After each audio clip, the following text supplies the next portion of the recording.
Let's go!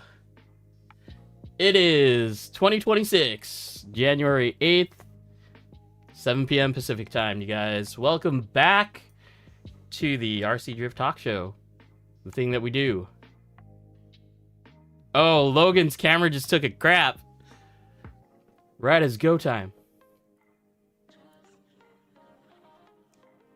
Did your phone already die? Okay, well, he'll be back. Logan will be back. How are you guys doing? I'm doing good. DJ, what about you? What about you, Chris? Fabulous. Who do we got in chat? We've got Hector, as usual. Jeff B, Go Crazy. Go Crazy J, Project Flows in, Robert Williams. Uh-oh. Is that a thing? Oh, hold on. Keep on talking for a second.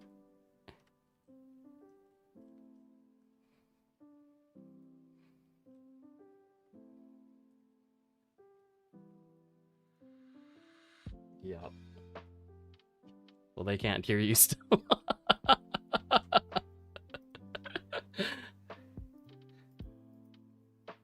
Yeah, please don't.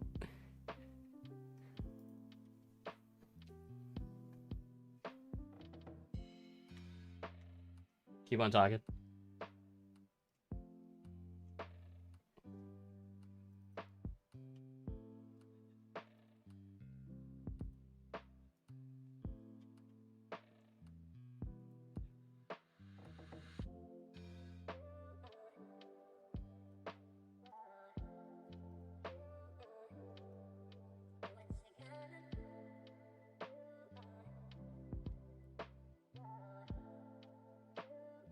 Yeah, okay.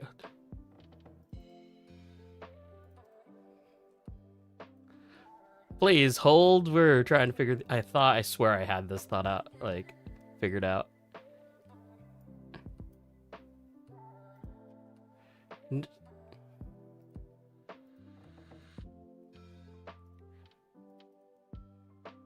Oh my gosh.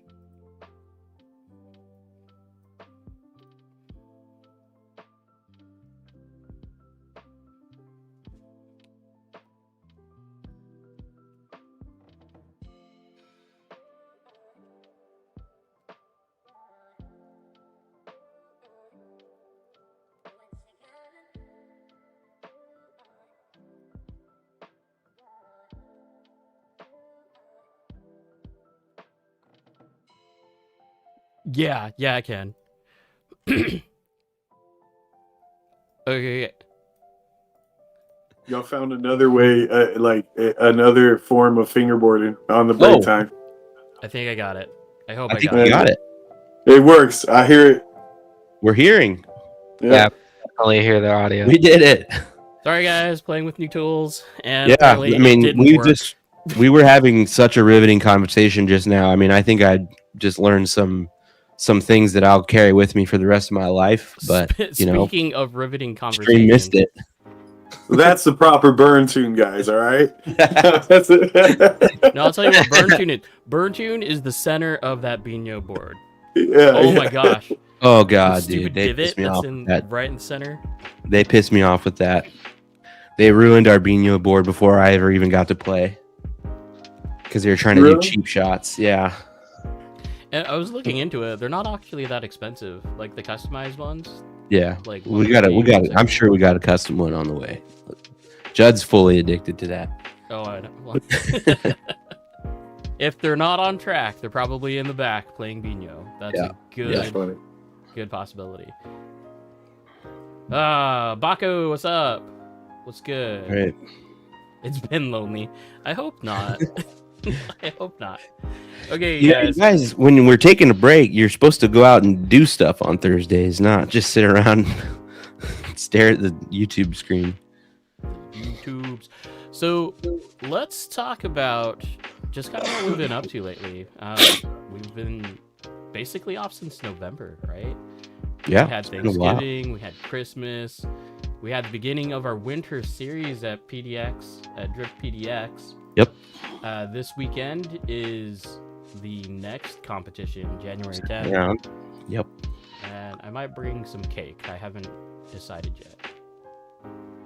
Anyway, so round 2 is December 10th. Round 3 is January 31st. Finals is February 21st. My volume is lower than everyone else's. Better? Is that better? Or should I just talk in the microphone? I can do that too. I see Ike in chat. That's cool. Thank you. Yo, Ike. The music guy. He's like, yo, Adam, you gotta turn yourself up. No, that was Lance that said you gotta turn. No, Ike said Oh, it no, first, Ike dude. said that. Okay. All right. Yeah, so our Winter Drift series is something a little bit cool. It's basically a series for the, like, not so hardcore people like Logan and DJ here and Yeah. Jake, who... Which like, isn't entirely applying this weekend because we do have some visitors from Canada coming down. And one of them happens to be a factory Shibata driver, but, you know, it is whatever. oh, Joey's coming? Yeah, I think so. Oh, sick. That sucks for What? me then. It'll still be fun. Yeah, right? So get this. Like, we have our first series competition, right? Your first comp in how long? They make me compete in like We force him to compete. what? The last competition that I remember being in, like actually being in and wanting to be in, was like, I don't know, Northwest. Probably not even Northwest. Like Kong days. Like, if that tells you anything. Before I was even drifting. Yeah, so it's been crazy. They And made you me won. compete. I won. Which, I don't know, my mindset was not right that day, that's for sure. Seems like it was pretty right. No, my mindset was, I Seems don't like want to it be worked here. out very well. If that's what works, then competing sucks. Like, anyway, so they're making me compete again. Yeah, you won the first round, so you have to keep it going. Yeah. Now you're gonna have some real competition. Dude, not that you didn't last time, but it's gonna step up a bit. I've been seeing the videos that like Judd has been posting. Mitch is getting it. Like, he is. Oh, Mitch he's is on it. he's coming around, and he's already like he podiumed again at Tandem Tuesday, and it was not like a low attendance Tandem Tuesday. There was a good amount of people there. He beat me one battle, and then he made it to the final three. So Yeah. Mitch is he's been doing really good. Vitaly's right there too, man. I mean, Phil, all these guys that started kind of after all of us are really good now. It's fun to see. I find it I funny love because doing like that, man. Phil only shows up Yeah. for like Tandem Tuesday and like some Fridays. Yeah. Yeah, just because of his schedule. Right. Usually for him to come on Friday, he's like getting off of work and then coming to the track. So it's just not ideal. Okay. Going back to Taiwan I think he already left actually. So he'll That'll be be cool. a couple months, unfortunately. Dude, what'll be... Oh, shoot. We need to talk about that, too. Late April and May, I'm going to China. Sick. So, yeah, something will need to happen during those days. They got Who sick knows? tracks in China. Yeah. Yeah. I wouldn't... I've never seen anything out of there. I mean, Taiwan, obviously, I have, but Chris, you're becoming more pixelated as we speak. No. you're turning down the internet in Joplin, Missouri, dude. You yell at my kids to get off their iPads. I mean, that is a thing. Yeah. Adam knows I know. when he's trying to stream the comps Oh, and everybody's dude. trying to look at challenge. Yeah, there's nothing like people uploading their runs to the internet when you're trying to do a live stream. Already. Nah, it's Trying to fine. drive. What do we got? Dossie quiet at work, so finally can tune in. Awesome. Judd's in chat. Phil won't be back for 3 months. Holy cow. Chris asked what a JPEG was and got more distorted. Thanks, Dow. Sick reference, Dow. I get it. So, okay, back to it, since now we can actually hear everybody. I was asking everybody what they've been up to since we've been through Thanksgiving and Christmas and all that stuff. We just heard my story about competition and all that fun stuff. What about you, Logan? Let's go to you. What have I been up to? Yeah.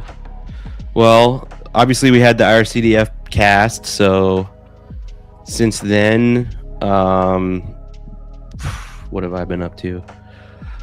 Not much. I have not been driving that much. I mean, I still go to the track, but I'm not really grinding as I usually am.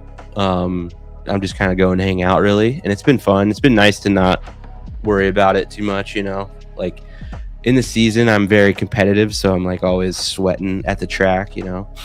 But I like this time to kind of just relax a little bit and not worry about driving too much. We went on a camping trip for Thanksgiving, and it was really cold. We went to 3 weeks ago now. We went up to Canada for their Matsuri at 88 Hobbies in Surrey. That was very fun. It's a really cool track, really cool spot. Hopefully they actually should be moving pretty soon, I think this summer. Oh, really? Which is cool. Yeah. Bigger spot? Bigger spot, yeah. No poles too.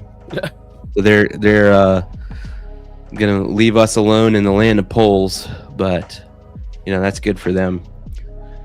And yeah, we'll see those boys this weekend at the next comp, so that's gonna be fun. And yeah, I don't, if you're following me on socials, you'll see I just posted an announcement that I have joined with Team AccuVans this year, so still rocking more AccuVan stuff. I've been running AccuVan's ESC motor for a while now, so it's not changing too much, but it's fun. I'm excited. What was up with your picture about your MD2? Like, it looked like you just had the top plate mounted on the bottom. Yeah. What's up with yeah. that? So I can explain that too. So I was previously sponsored by R Design, and that came through me. Like, I had seen what he was building, you know, some of his chassis, some of his work before, and I was like, I hit him up and I was like, yo, do you have an MD2 anything in the works? And he was kind of working on it basically. So I talked to him a lot more about it, and you know, I was kind of, you know, just working my way in there a little bit, you know, and I got him to he ended up sending me a prototype of his ISO grid chassis for that. And then through that we never made like an official agreement or anything, but he sponsored me and basically was, you know, sending me whatever I wanted, and I represented R Design. Obviously he's moved on to different things. So I finally was able to, the chassis that I had being a prototype, there was still some tweaks that had to be made, and some of the parts weren't manufactured correctly. So I've been running like extra things on my chassis that I didn't need and stuff like that. So with him closing down, he had a closeout sale where everything was 70% off. So I just went ahead and bought one of the production versions of the chassis, and I'm basically switching fully to that. I thought I was going to be able to just put the parts that I wanted out of it on, but there's enough changes that I just had to switch the whole thing over. So here, Logan, here's a question for you. Fucking beer. I just got an MD2 for a good deal, still in box. Worth putting my electronics on it from my Shark or nah? I mean, it depends on what you're looking for. I mean, a lot of people will tell you that the MD2 is not like particularly high level or advanced. I mean, I would say it's advanced, but maybe not competitive. But I mean, I don't buy that whatsoever. I think my driving speaks for itself. So yeah, I mean, if you're bored of the Shark, yeah, give it a shot. I mean, the Shark's really, really good still too. I mean, a lot of people don't even drive Sharks anymore, which is kind of crazy, but you know, just 2 years ago, everybody had a Shark. So, I mean, the Shark's still a great chassis too. I would put electronics on both chassis and then drive them back to back. Yeah. And just drive then decide what you want to drive. Yeah. I'm still as long as I'm, I'm still in the camp of, most of the top of the line chassis that are available, and even a lot of the cheap chassis that are available. Your level will be capped by yourself as a driver, not by the chassis, unless it's like some crazy, TTO2. something where it doesn't allow you to adjust the alignment properly and stuff like that. Like anything that has adjustable arms, and they all do the same shit. But do they? Yeah. Apparently the Yeah, MD3 makes a weird noise because of the they're wide all belt. they're all different in their own way, but like if you get any, all the Yokomo chassis, Rev D stuff, GOM, freaking GRK, they all have a slightly different flavor, but as a person, you'll be able to adapt to that, and you'll be used to whatever you drive the most. So my biggest thing, chassis-wise, advice-wise, is pick one and drive it. I think driving a bunch of stuff, as far as from a competitive aspect, like that's what slows you down. If you're just out there to have party laps and explore and have a good time, then yeah, absolutely drive everything. But for me, focusing on one platform, no matter what platform it is, and just driving it, I don't think anything's gonna really hold you back too much. Dude, we got Ray. Ray's in chat. Yep, and Vito. Oh. Big shout out to Vito. He's back. He played a part in myself. He's back to joining posting. the team. Posting it on the YouTubes. Yeah. I think I'm excited by what I've seen out of Vito the last couple of weeks. He seems a lot happier, and he's seems like he's enjoying everything a lot more. Just the move to NorCal. So, yeah, moved up to SAC. Switched into a not to say there's anything wrong with IBOC, but obviously for an RC guy like him, I mean, you got to imagine that's more enjoyable. I mean, when you trigger him by saying shocks instead of damper, that's kind of funny. But hey, DJ. Hello. What about you? What have you been up to? Oh God, what haven't I been up to is the real question. I mean, so I just gotta say for DJ, you guys know he's always working on something, and that has not changed the 3 months that we've been off. He is always working on something. I'm honestly a little too in over my head, and I'm like just now realizing how many like cars I have, and like what to work on, and like what to actually get driving. So I'm like just kind of pissed, and so I just like hyper focused on like one chassis for a little bit. I was like, oh, okay, all right, let's get this thing down and dialed. And then things changed for a little bit, but it's all right because things always change. But figured out real quick that when you throw electronics into a car that you've been driving for a little bit, it still won't drive the same. Yeah, Right. yeah. So Tuesday, DJ has an announcement to make too, but Tuesday he threw in a completely new setup and showed up like right when we started Tandem Tuesday.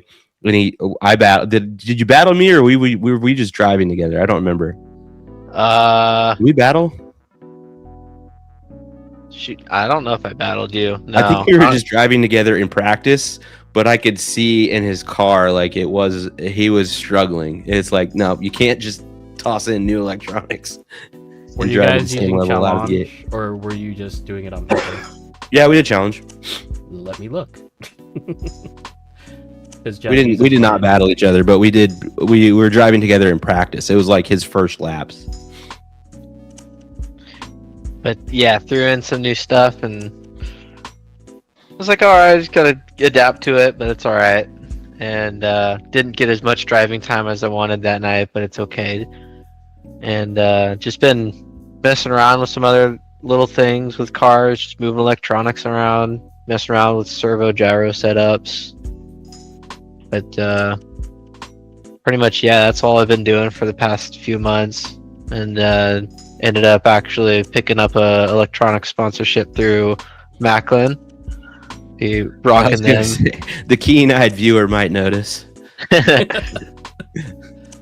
Then be rocking that for the 2026 season, and A couple pretty much people that's noticed before you got there.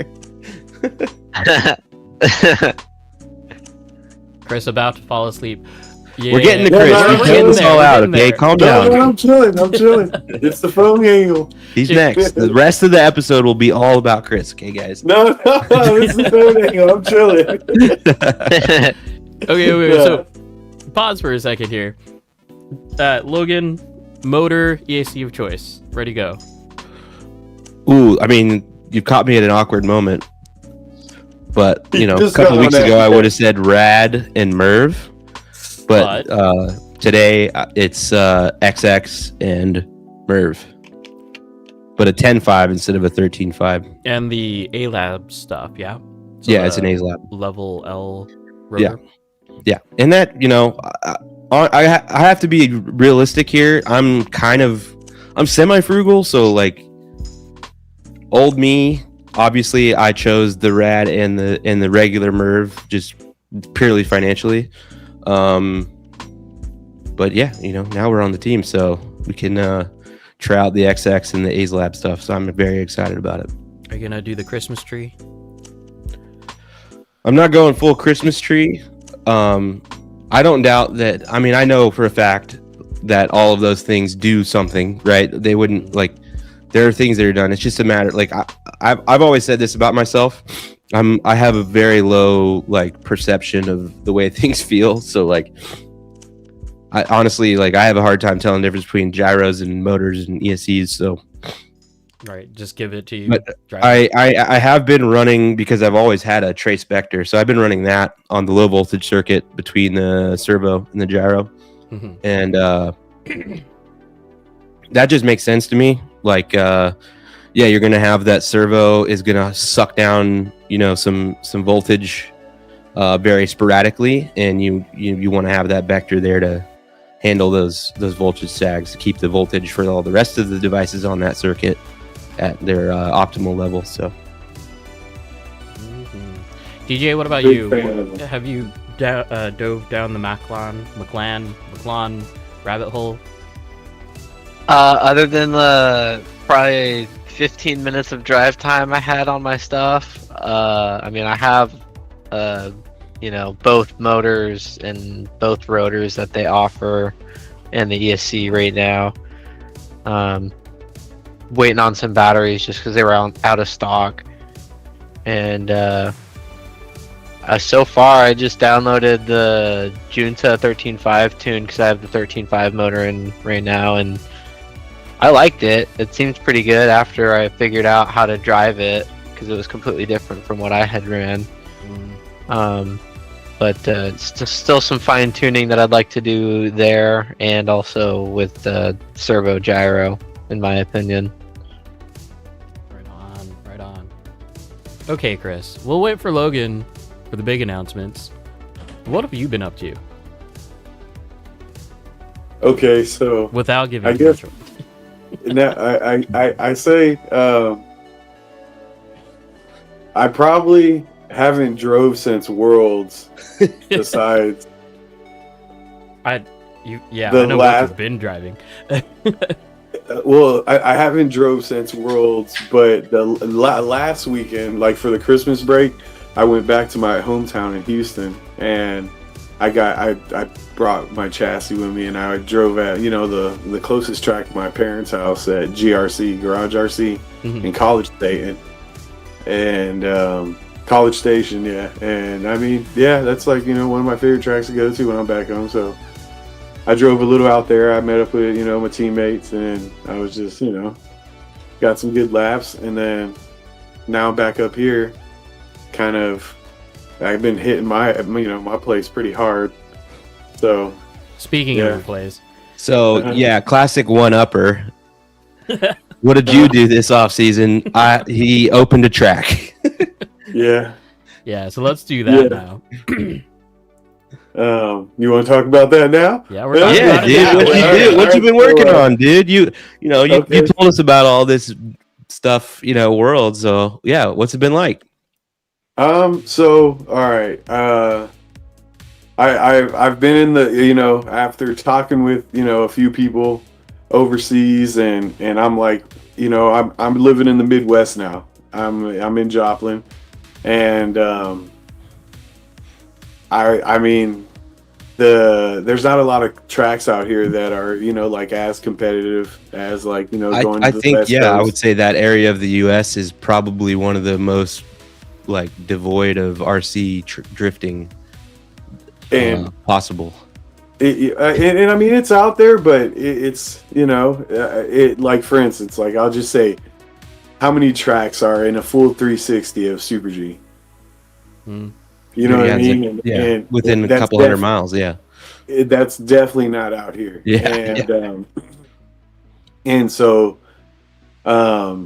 as a competitive standpoint, a lot of tracks out here I think focus on a little, like shit. It's a sky. I call it just scale shit. You know what I mean? Like Yeah. they're not. It's more of a hangout and stuff like that. I just wanted to kind of bring it out the more competitive part of it because there is drivers out here, and my goal was to kind of just start opening doors like that for those competitive drivers to start, going where they trying to get where they want to be. And I wanted obviously y'all have driven at different tracks, y'all can see that like the differences of sizes and how much sizes matter. So I was scouting for a good while on buildings, and I found one, and I've already known from the floor I was going to go with. So like the floor of the place didn't really matter. So I found a building that was 6,400 square foot, and I picked the area in there and made a 2,000 square foot track, and yeah, I wanted to. I've always been obsessed with the Asian and Japanese style of driving and their track sizes. So in a way, it's like I wanted to kind of do something like that out here, and that was my goal, and that was always like my view. And it's pretty crazy. Like I'm still in disbelief that I created it, and it's pretty, for me it's pretty crazy.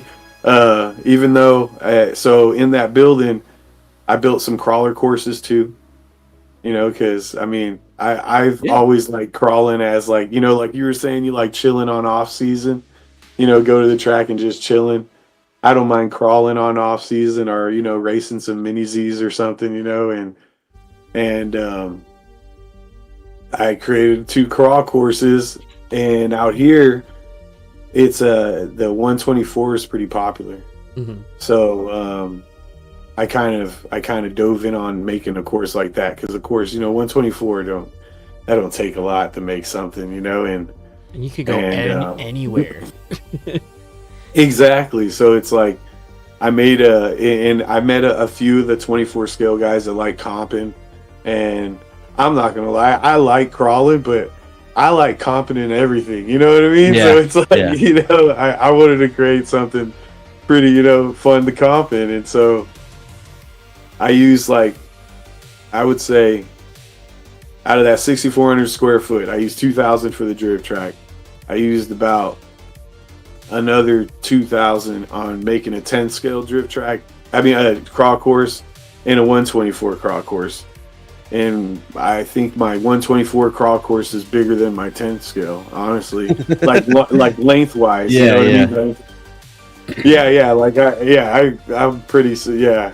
But I mean, from my understandings with everybody, it's kind of the more popular thing out here. So I was like, well, let's do it. I did a big order on. I had an 18-wheeler come drop off like 6 pallets of boulders and everything, and then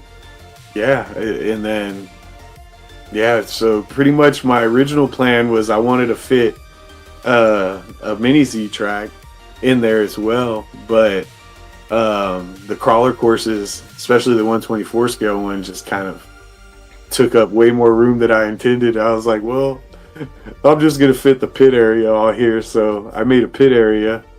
So initially when you go into the part where the tracks are, the drift tracks in the back, and then all the pit areas on the left, and then I got a driver stand that I built, and then I built a wall to kind of separate the crawling. You know what I mean? Because I don't want nothing from the crawling bouncing over, or vice versa. You know what I mean? Keep all the crawler, because crawlers can be a little dirty.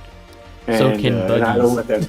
that. No, I'm not doing buggies. No, No. I'm talking about PDX Underground. Like, apparently all the drift turds, rubber turds from Tires and Crap, they would it was nasty. mosey over to the drift track too. And it does. So I built a wall. I not a crazy high wall. This is like, waist high. Mm-hmm. But oh yeah, man, that's crazy. Y'all still had that problem, dude. I won't ever forget just drifting and then hearing a buggy smack the wall right behind me. I won't ever forget that. Chris, the Shadow Slayer. Yeah. Huh? He's asking how big the drift track is again. 2,000 square foot. There you go. Yeah. And that's pretty big. And I like going back to what you were saying, like size to me, I'm a big fan of bigger tracks. Like it's just more fun. Oh yeah. And that's not to say like, obviously, David from Slideworks, their place is tiny and they got some killers out there. David is a great driver, but damn, do I just enjoy like ripping 60 feet, down. Cause these cars can go really freaking fast, man. Oh yeah, and honestly, it's a different feeling driving when you're going that fast. You know what I mean? Like, like that, I've always said that about Super G with the J Tile at Super G going to a smaller track on J Tile. It's a different feeling. The speed you get at Super G versus there, it's like it's not the same. Yeah. It's kind of something that people don't consider when they're thinking about surface. Is how big is your track? It's like. Yeah. Do you want like just because do you necessarily want to copy what Super G is doing when your track's half the size? You know what I mean? Like, exactly. It's kind of it's something that people don't really think about. I don't think. Not at all. I mean, for me, it's like at that point, you really can't compare surfaces. You know what I mean?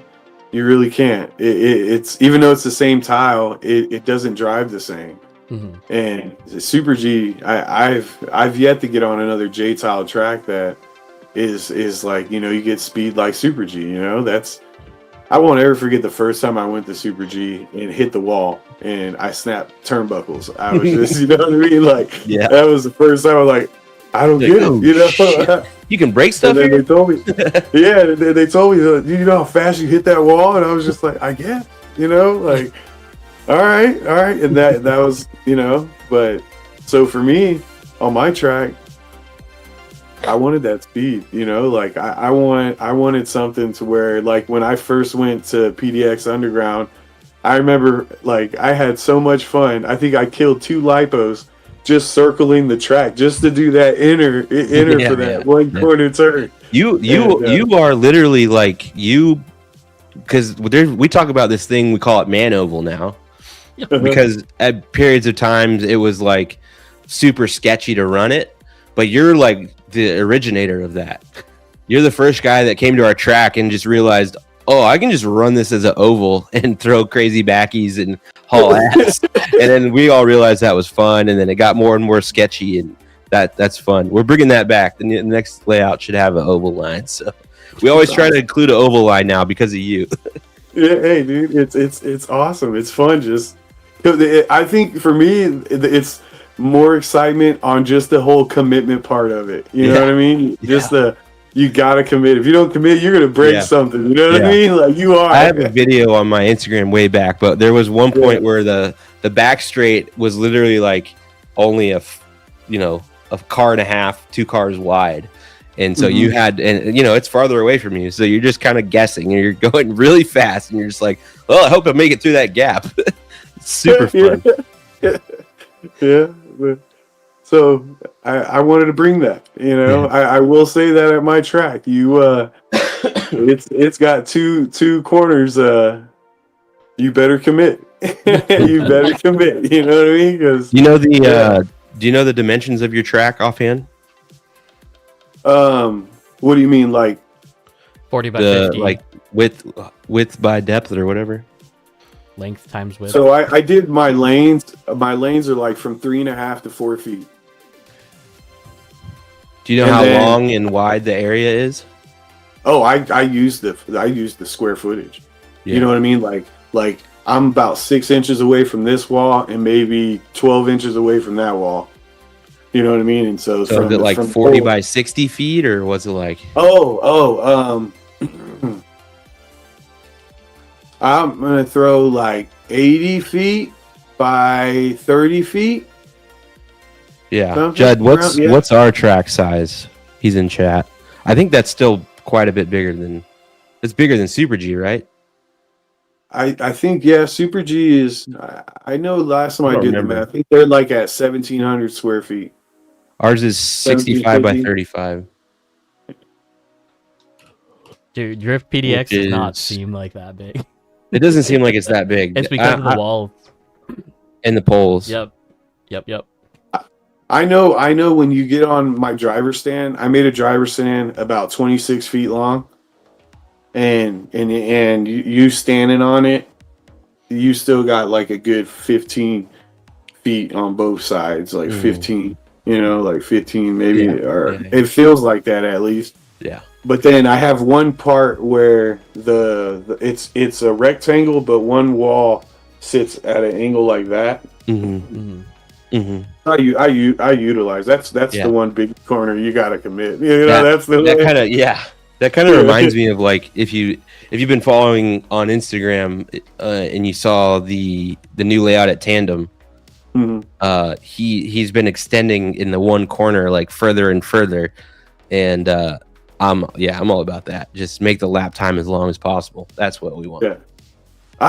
Okay, so my track layout, I was pretty happy because like as you build the tracks, like how many people would you expect like looking at your process like overseas, and Junta had me and Junta had talked, and he was watching the process, and he actually drew my first layout. So my first track layout is one that he gave me. Sick. Yeah, so it's and I like it because it is the first layout is more Japanese style driving. You know what I mean?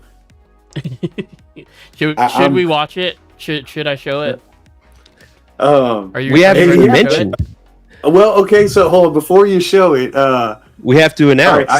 This is a Drift Talk exclusive. We are revealing this track. This is the first view of the track. That's what you get when you watch this podcast. First time, I just put my GRK HPD set up.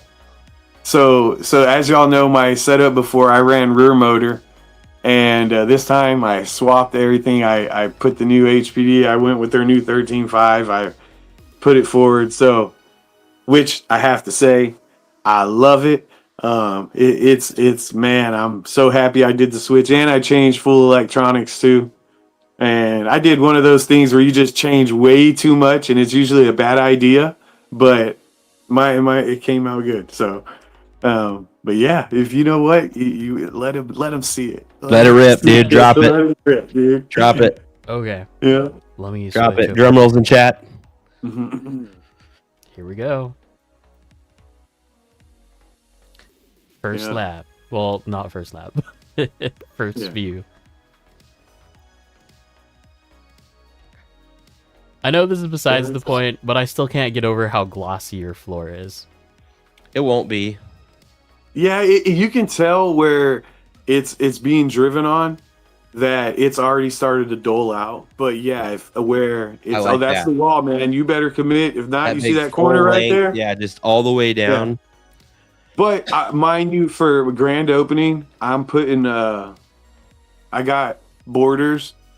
I'm not gonna put it directly on the line. You know what I mean? I'm not Yeah, gonna be yeah, yeah. putting it like directly. No, That's I something honest.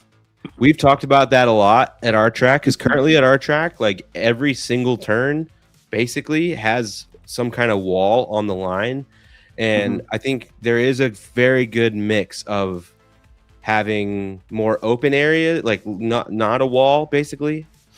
I think too much wall is a little bit annoying. Yeah, I honestly like in some spots, like right there. I mean, it's gonna be close to the Somewhere you're gonna corner have there. to put walls, yeah. Yeah, but I mean, but naturally, like I like on this entry here, right? Like Yeah. the wall is like it's gonna be back there. You know what I mean? Yeah, Like yeah. I don't want I want people to like focus more on committing than worrying about hitting the wall. You Yeah. know, the wall is really just to protect you from hitting the back wall. You know what And I mean? going And into then oncoming traffic and stuff like that. yeah, and then like there in that area, like that wall is gonna be as far back as I can make it. Yeah. Yeah. And I but think you want to have a mix. I think you want to have at least some initiations that are Mhm. against the wall, but then, some that are just open. yeah. Mhm. And I mean, it's different floor. It's weird because you can get speed on it just like J-Tile. But that's my biggest comparison because it's like as I was driving on it, I'm like, wow, okay, like I can gain speed, but it's like with the J-Tile, you get those soft spots. And with this being such a solid compound, you don't have those soft spots. I think a good suspension tune on this plays a huge part, and I like my suspension setup. I think that Yeah. play and the kit. I love my GRK, man. Y'all know I've been driving my GRKs, Yes. and I've it's only like known you to drive GRKs. yeah, so it's like yeah, this new I was a good mix. I'm really So, proud of it. Tell us about one, just the decision that you made. I mean, this is I would say a very unique surface. We've never really seen this before. Mhm. This exact configuration. So tell us, what exactly it is, and then kind of talk about like why you wanted to do that. So okay, um, all right. So what started it all was my home track in Houston, right? That was all right. So RCG, even though there's RC Garage in College Station, there was a RCG that was back in Houston, and he had an epoxy floor, and a lot of us got the ideas originally from Dr. Circuit in Japan, and that was straight up like I was like, well, I've driven, and y'all know I've traveled around. I've driven on a lot of track surfaces, and I was like, that was truly like the best surface I've ever driven on, and not only that, it was a surface that I felt that didn't really give you a lot of cushion when it came to like lack of tuning, because I do think there is surfaces that you don't have to tune as much to drive on,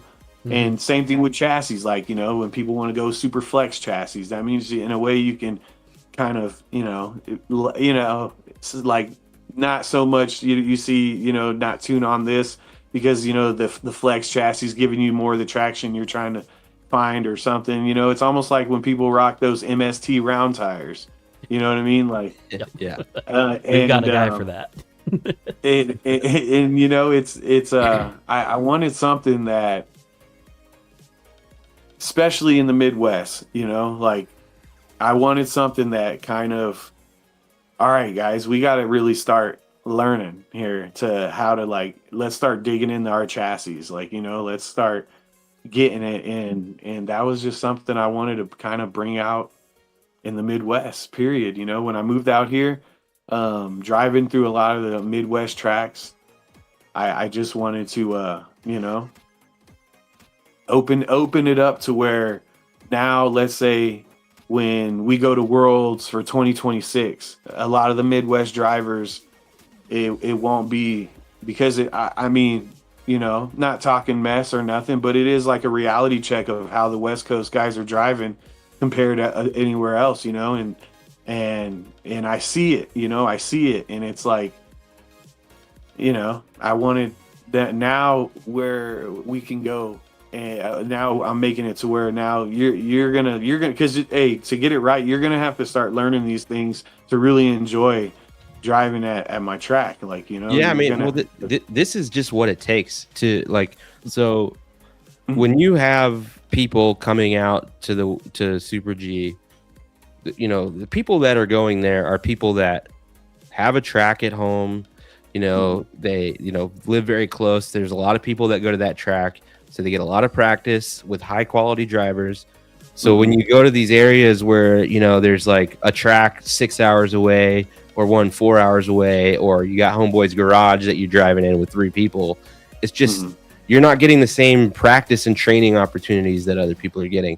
So this is what you guys need is one place that's in that area people can come to and meet, drive, practice with all those other drivers, and everyone will get better. That's the beauty of it. Like the whole thing is like we when you have a dedicated place to go, a rising tide raises all boats. Like everybody is going to get way better because of this track. Sick. Yeah, and that's something like I've always said, like you go to the smaller tracks, right, and then you might get maybe 2, 3, 4 top drivers out there, but then when you go to the West Coast, it's like you're going against a top 16, top 20. You know what I mean? And then there's still 50 other drivers. Especially if you go to like a Rolling Garage or Super G, it's like you show up to any of those tracks, and it's very likely that you're driving with people that are like top 30 in the world. Like top 50 in the world or whatever.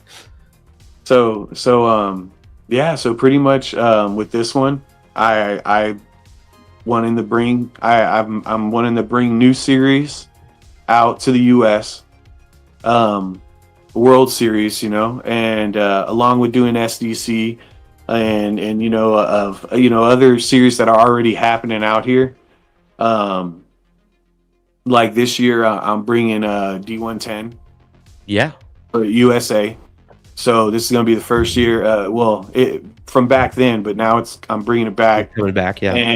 And with this one, this is going to give a driver an opportunity. At the end of the series, they're going to get to go to Europe. So it's like, I'm, and then not only that, this is giving you a different side of the pond. Now you're going to see, because every country drives different. They got their own style of driving. Absolutely. And so it's like, and you see it when the European guys come out to Worlds, like even them, they're just like, man, it's different here, it's different, and so that's kind of I'm really just trying to like bring more motivation to comping out in the Midwest and kind of level up, do my best, do my part to level up. This is a track straight built from passion, so it's like, I mean, there's really nothing like that out there. I would say that. Like anytime you have a drift track that is ran and operated by someone who drifts, like a drifter, it's like such a better experience. 100%. Than any place where it's like there is a drift track at this off-road track or whatever. At this hobby shop, we have a drift track in the back. It's like those are all great, and we appreciate every opportunity we can get.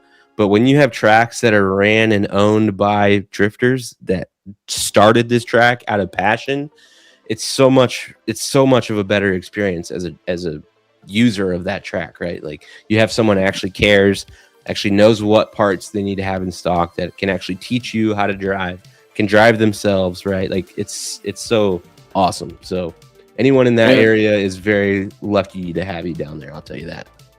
And I mean, I definitely, I put that, I put that work in for it. I got blessed, a few weekends, David from Slideworks came down. helped me when it came to start actually laying down the epoxy. Shout out to David, dude. That guy rules. He's not in here tonight, but that guy rules. Yeah, no, he's in here. He's I haven't seen him. He's bad word bear. Oh shit! He changed his name, dude. Yeah, he changed. His name. He used to be David Tuggle, little Tugger. Yeah, now. and then I had a few guys help me out on the crawler side too. A guy named Jim and Gary, and then my buddy Garrett as well came in helping a bit with the drift track. You know, setting it up on the the other side of the pit areas and everything. So it's like. But I mean, with the grinding, hey, dude, that took me 22 hours of grinding on that concrete. I did 8 passes. So I saw you working for weeks on that. I used to do that as a profession. Props to you, man. Dude, that shit sucks. Grinding concrete, it's the worst thing ever. And then I was by myself, so like getting the grinder off the truck was so easy, but putting it back on to return it, oh man, y'all would have laughed. I had to use a toe strap. I tied it around the back of my head and put it around the handles of the grinder, and then I picked it up like a forklift, leveled it, and then set it on the back of the truck. Oh man, it was because them grinders got weights on them, they're built in, You go to Home Depot, man, that's the one I rented, what I mean? And, yeah. At least, so at the very, I used to do a lot of, when I was working in concrete, I was like the bottom barrel labor guy. So they would have the machine and run the machine, but I would be on my hands and knees doing all the detail with the hand grinder, like a 6-inch hand grinder, an 8-inch hand grinder.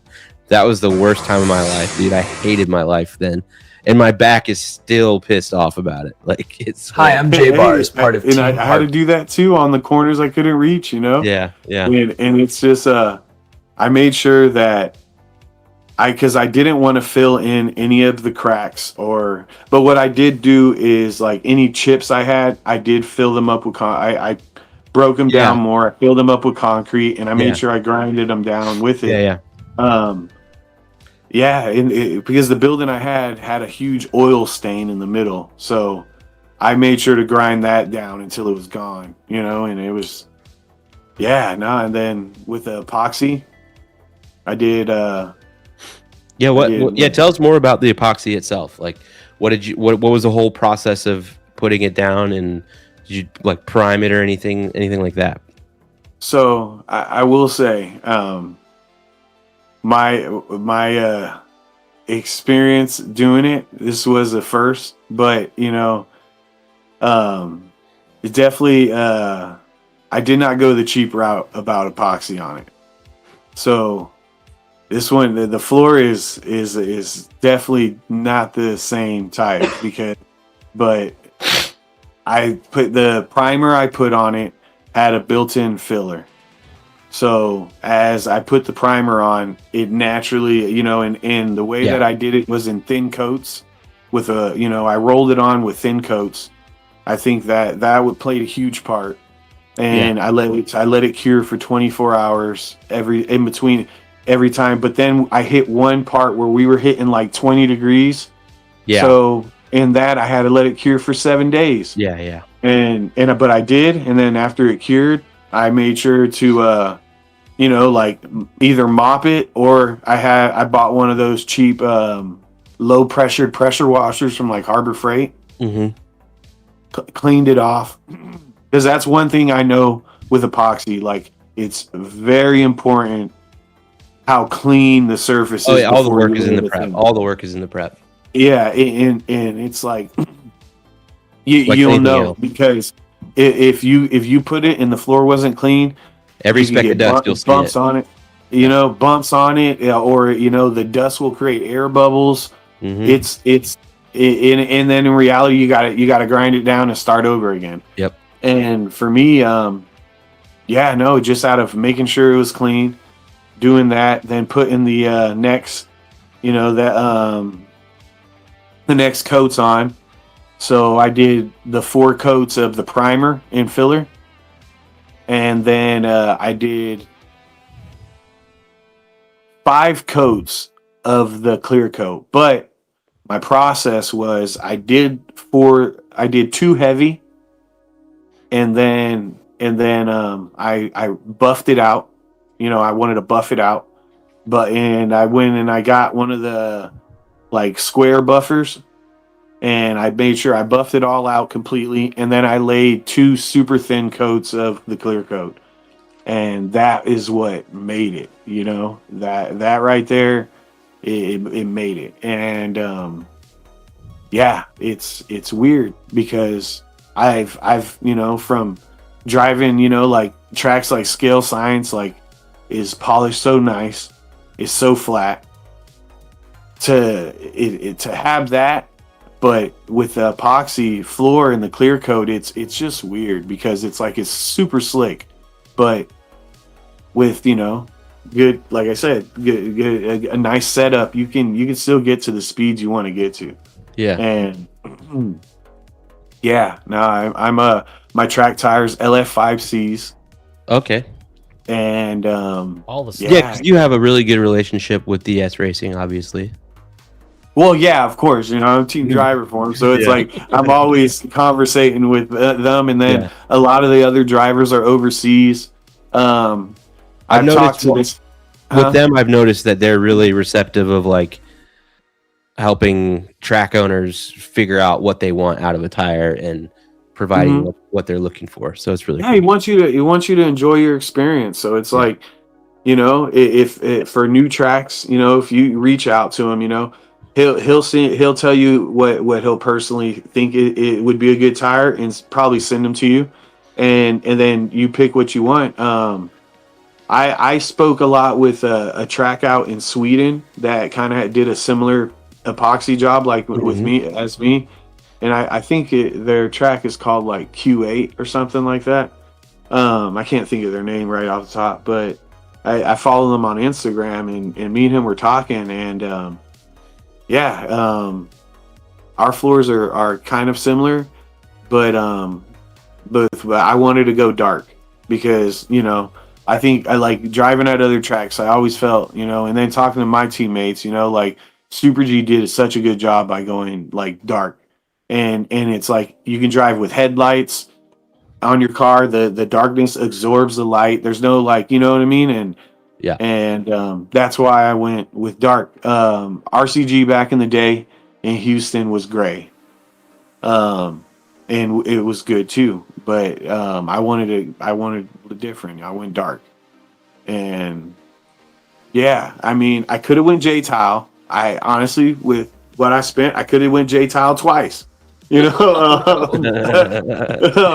yeah, dude. I mean, that's what I was trying to get at a little bit. Is like just one, the financial commitment to that, but two, the amount of work that you put in. You were working on that floor for weeks. I mean, you put in what, a couple 60, months, 70 hours? You think? Oh, dude. Oh, I've just on the epoxy job. Like, I mean, prepping. I'll put it like this. I've already had the building for 4 months. So, and I'm you guys just need now to doing appreciate it, dude, because that's a lot of work. I've been in that industry. That's like weeks of work. Yeah, it's not easy. Hold on, but it pays. Like, yeah, you know what I mean? Yeah. If you're passionate. Yeah, dude. Sure I does. wanted. Yeah. Go ahead, Adam. We need to pause for a second because I've seen like 4 or 5 people just ask, DJ, what body are you working on? It's a Supra, dude. Yeah, no, I saw it pop up right when I first popped it out. It's a Supra. Is that the Rev V1? I want that body so bad. Is that the Rev V1? I don't think. No. It's still nice. Yeah, it's just the Yokomo one, boys. Still good. Yeah. Hey, still good. You're gonna see a lot more Supras. I'll say that. I know exactly what he's working on, and there's gonna be a few of those. I got a video from David. Let's check that From out. Tuggy? Yeah. Yeah. Let's see if I can. Yeah, this is good. A little wider shot. Yeah. So I had a few guys come to the track while I was working on it, and I was like, hey, I just need people to drive on it. you know, and Yeah, make I sure this reached out to- isn't trash.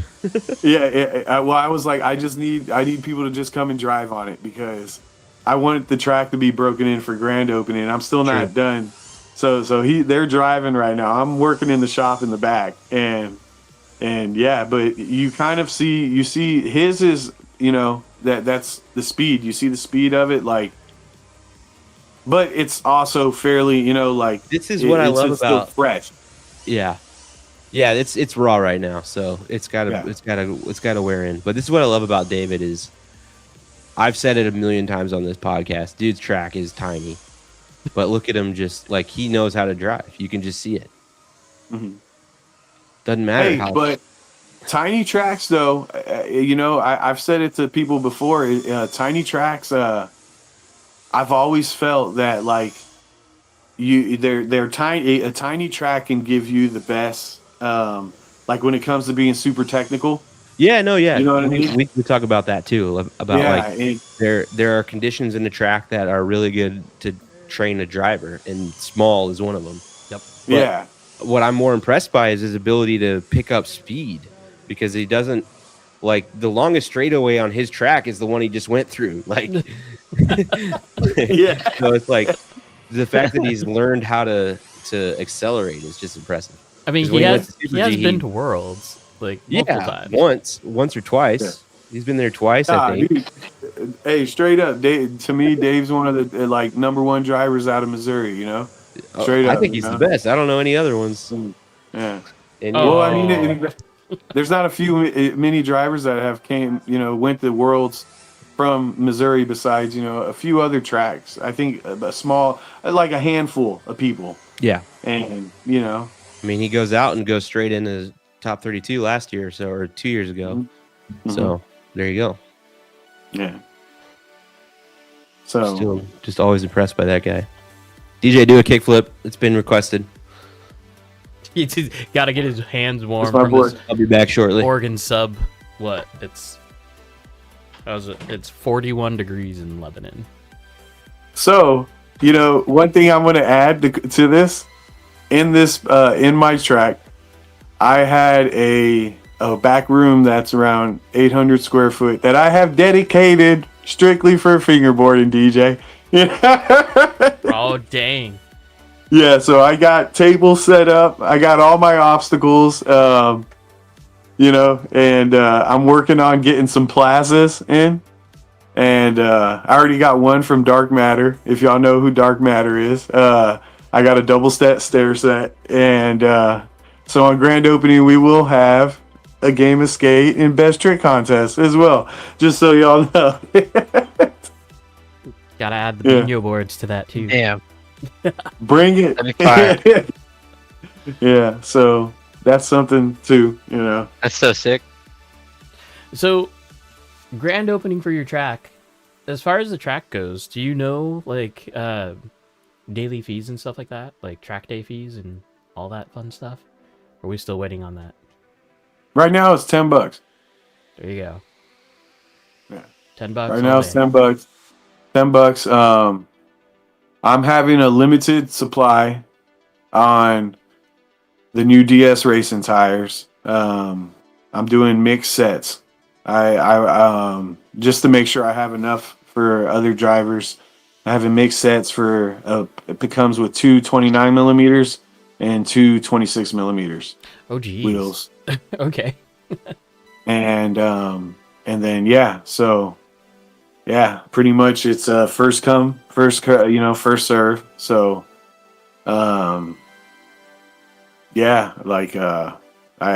pretty much the LF5Cs are the track tire, whether the 29 millimeters or the regular 26. I don't have a specification. There's really at the end it's not. To me, with the 29 millimeters, it's no different from running hard wheels to high traction wheels. It's just another form of high traction. If I can go. You know what I mean? It's all how you look at it. And the way I look at it, I'm not seeing. I still see equal advantages of running both setups. So, So it ain't nothing like, oh, I'm not allowing them for comps. Nah, I'm allowing them. You know, I'm gonna, you know, they're. If you want to rock them on 30mm rims, which I don't suggest, but go ahead. You know, you can. But yeah, that's pretty much, that's it right now. For if you're wanting to crawl and drift, it's pretty much, you pay your initial $10 fee, and then anything after that is $5. And then I've talked to you about it, Adam. I did purchase a Tamiya Mini 4-wheel drive track. Oh, geez. So that I did. I got a big one coming. Dude, It's not here, but it is coming. What is that? you've never heard of Tamiya 4-wheel drive? No. No. It's like adult Hot Wheels. Oh, those things. Yeah, Dude, is that the one where you just turn it on and drop it in and it goes like super fat? Okay. Yeah. Jesus. Yeah. So I got a big one. That's sick. Yeah, just waiting on getting it shipped out to me, and then so initially once everything is there, when you walk through the front door of my shop, you're gonna see the Tamiya Mini 4-wheel drive track on the right. You're gonna see the counters with merchandise on the left. As you go to the back, you're gonna see a back corner room. That is the FB room, and then you're gonna see a door on the left. You go through that door, you're gonna pass the restrooms, and then you open the next door, and there is the oasis, pretty much, of the drift track and the craw horses. Beautiful. And then the pit area. Beautiful.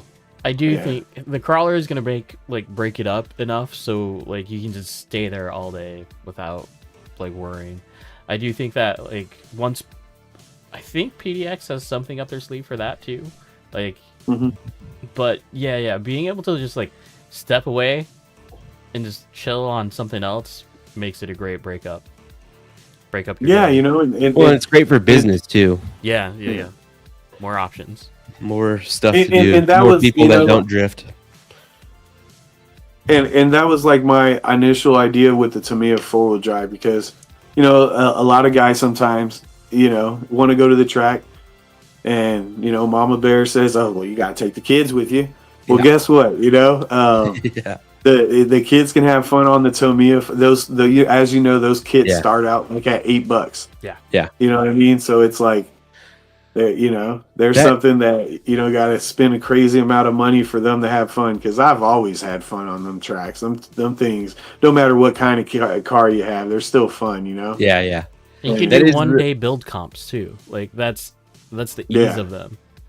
The one of the few drawbacks of RC drifting and a lot of like hobby grade RC sports is that it can be really tough to get younger people involved. Like, it takes you had to be a certain age to understand that we're not out here trying to floor it the whole time, right? Like, yeah. So it's nice to have that fallback. Like, yeah, you can throw a kid on a crawler course and let them go ham on it. I mean, within reason. There's still some rules they're gonna have to follow, but you don't have to worry about them just holding the throttle down and slamming into a wall. Yeah. So you look, Adam's already ready. He's already ready, dude. Dude, you know what I've seen? A video of, so these guys they go on a track, and they have them, right? And they have like a hockey stick. Oh yeah. Yeah. And they sit there and they just run next to the car, just guiding it. And dude, I'm not gonna lie, I would do that. I would do that. Dude, that looks fun. Did you guys ever get interested into like slot cars? Or have like a big slot car track near you?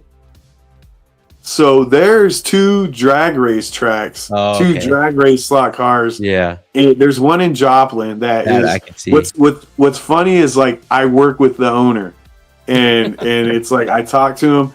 Hey, them guys get down. You know what I mean? And straight up, like just how you think the RC drag race is, like they're the same way, dude. They're the same way, and they're fast. I think they're pretty cool too. And what's cool about those is like $180. You can't is your cap. Like after you can't. There's nothing else for you to buy. Yeah. You know what I mean? And besides probably a custom body. But when I was younger, there was a place next to where my dad worked that was a big slot car track, and I'm talking like huge slot car track.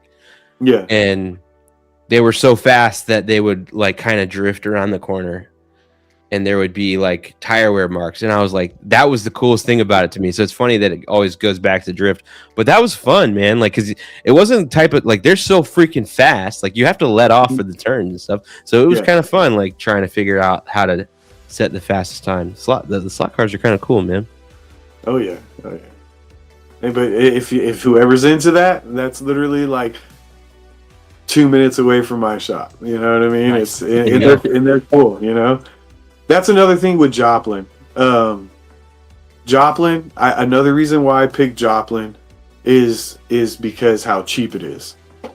For any travelers coming in, hotels are going to be cheap.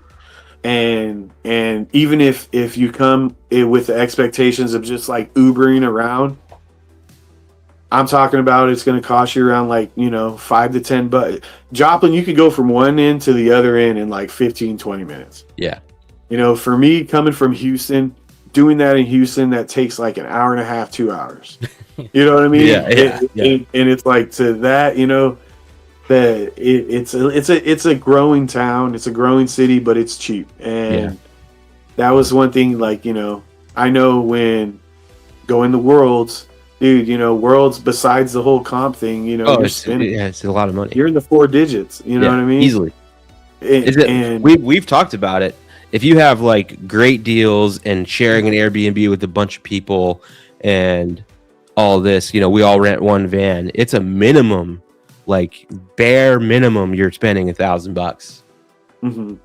For us. That's just for me. And that's like eating ramen and Mm-hmm. What's the airport that you'd fly into? I mean, so you got a few options. I would say like the closest, like there is an airport in Joplin.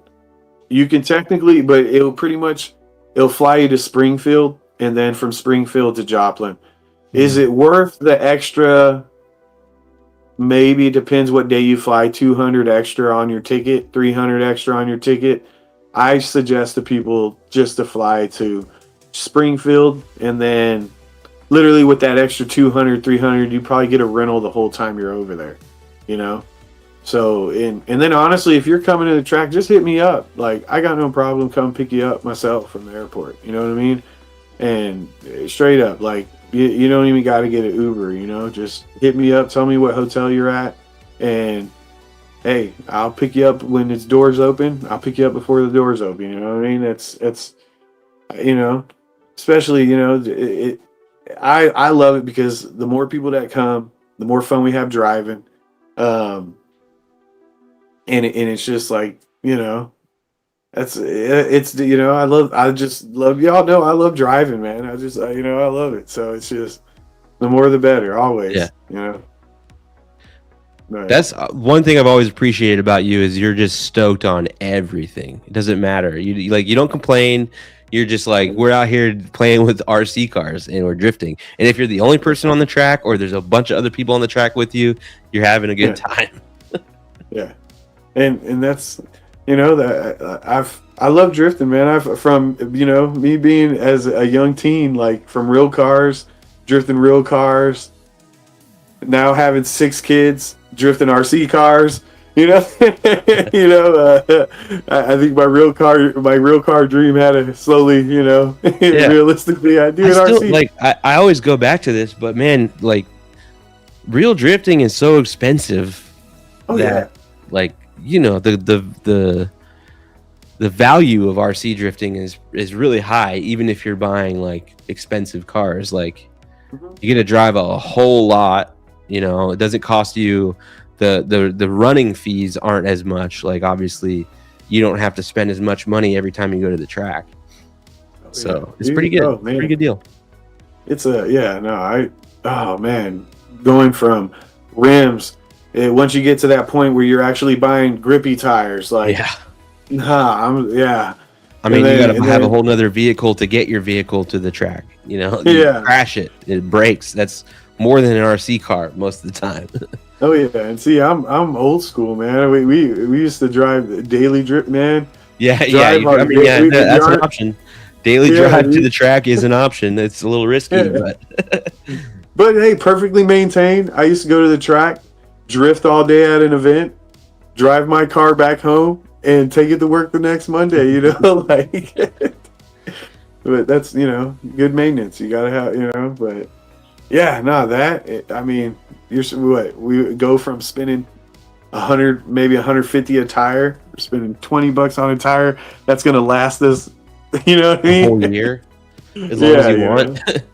Yeah. So, but I mean, hey, don't get me wrong. There's times I do miss actually getting behind a wheel. And, Of course. But There's I've never done it, but I understand that there's definitely nothing like it, right? But yeah, you can get really close for a lot less money for fractions of the cost. So it's pretty sick. yeah.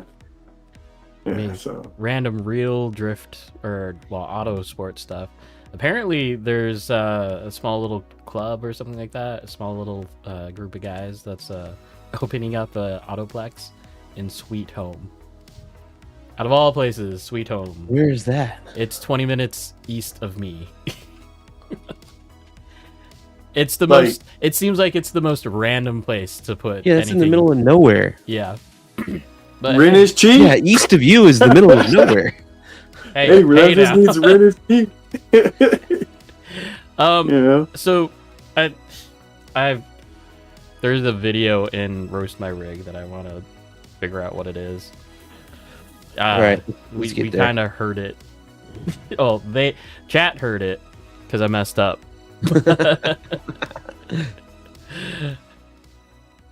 Oh God, I this don't know. fucking guy. I don't know what this is. This fucking guy.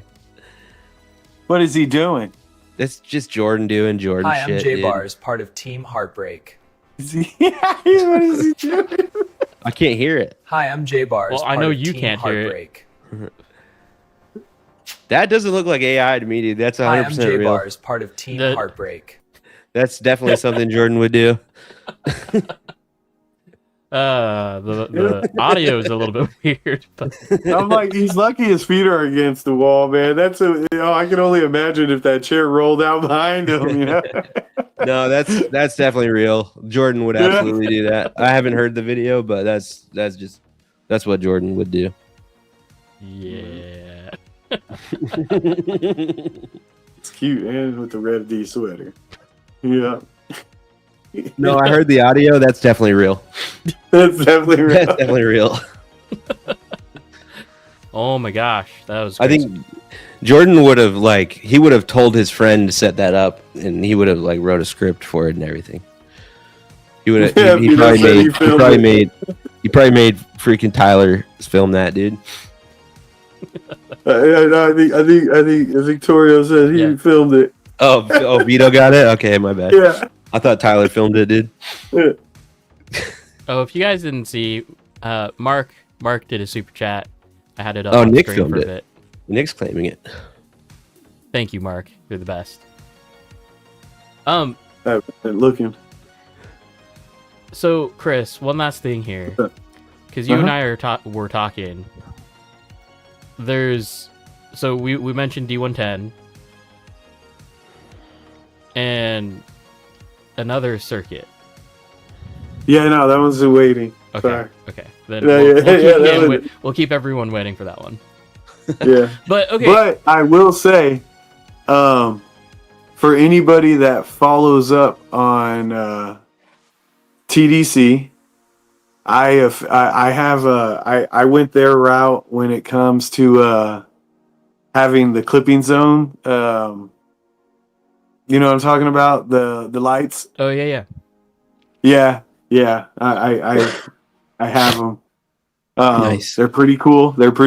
I've seen a lot of people building them and stuff, but I like these because you can technically set it up to like 4 cars, so it'll mark your lead car on where they are at the clipping zone, a different color for the follow car, Oh, that's cool. up to 4 cars. So that's pretty cool. Yeah.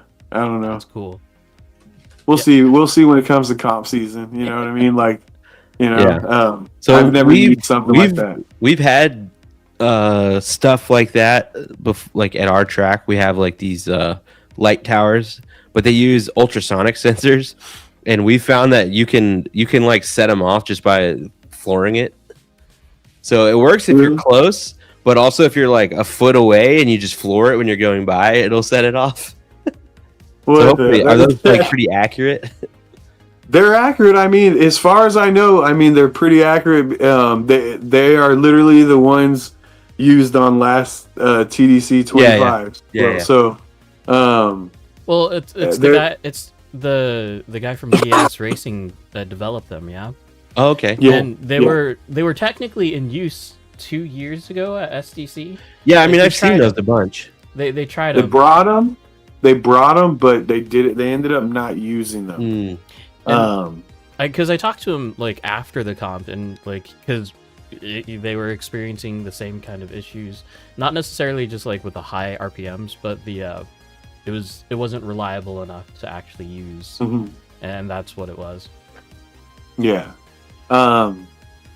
So from back then to now, they've definitely stepped their game up on them. Cool. And they've been. I mean, best people to ask are the guys that just came from out there. Like from my understanding and watching them in action, they're pretty accurate from what I've seen. You know what I mean? It's been the most accurate I've seen out of all the other. A lot of the attempts, out here in the States are so. Yeah, so I don't know. Vito says he doesn't like him. Yeah. Well, I have them. I have them. Like, just wait. Yeah, I have them, but they're personally, I am not against I having done a bit of judging. I'm not against passing off that responsibility to more infallible systems. So I'm not against electronic judging in any way. I think it's as much as I hate baseball umpires. It's dude, what are we doing? Calling balls and strikes with the dude behind the plate. Come on now. So I think if they work good, then yeah, I'm all for it. I think for me, it's just another helping point. You know what I mean? Yeah. It's another helping point because one thing that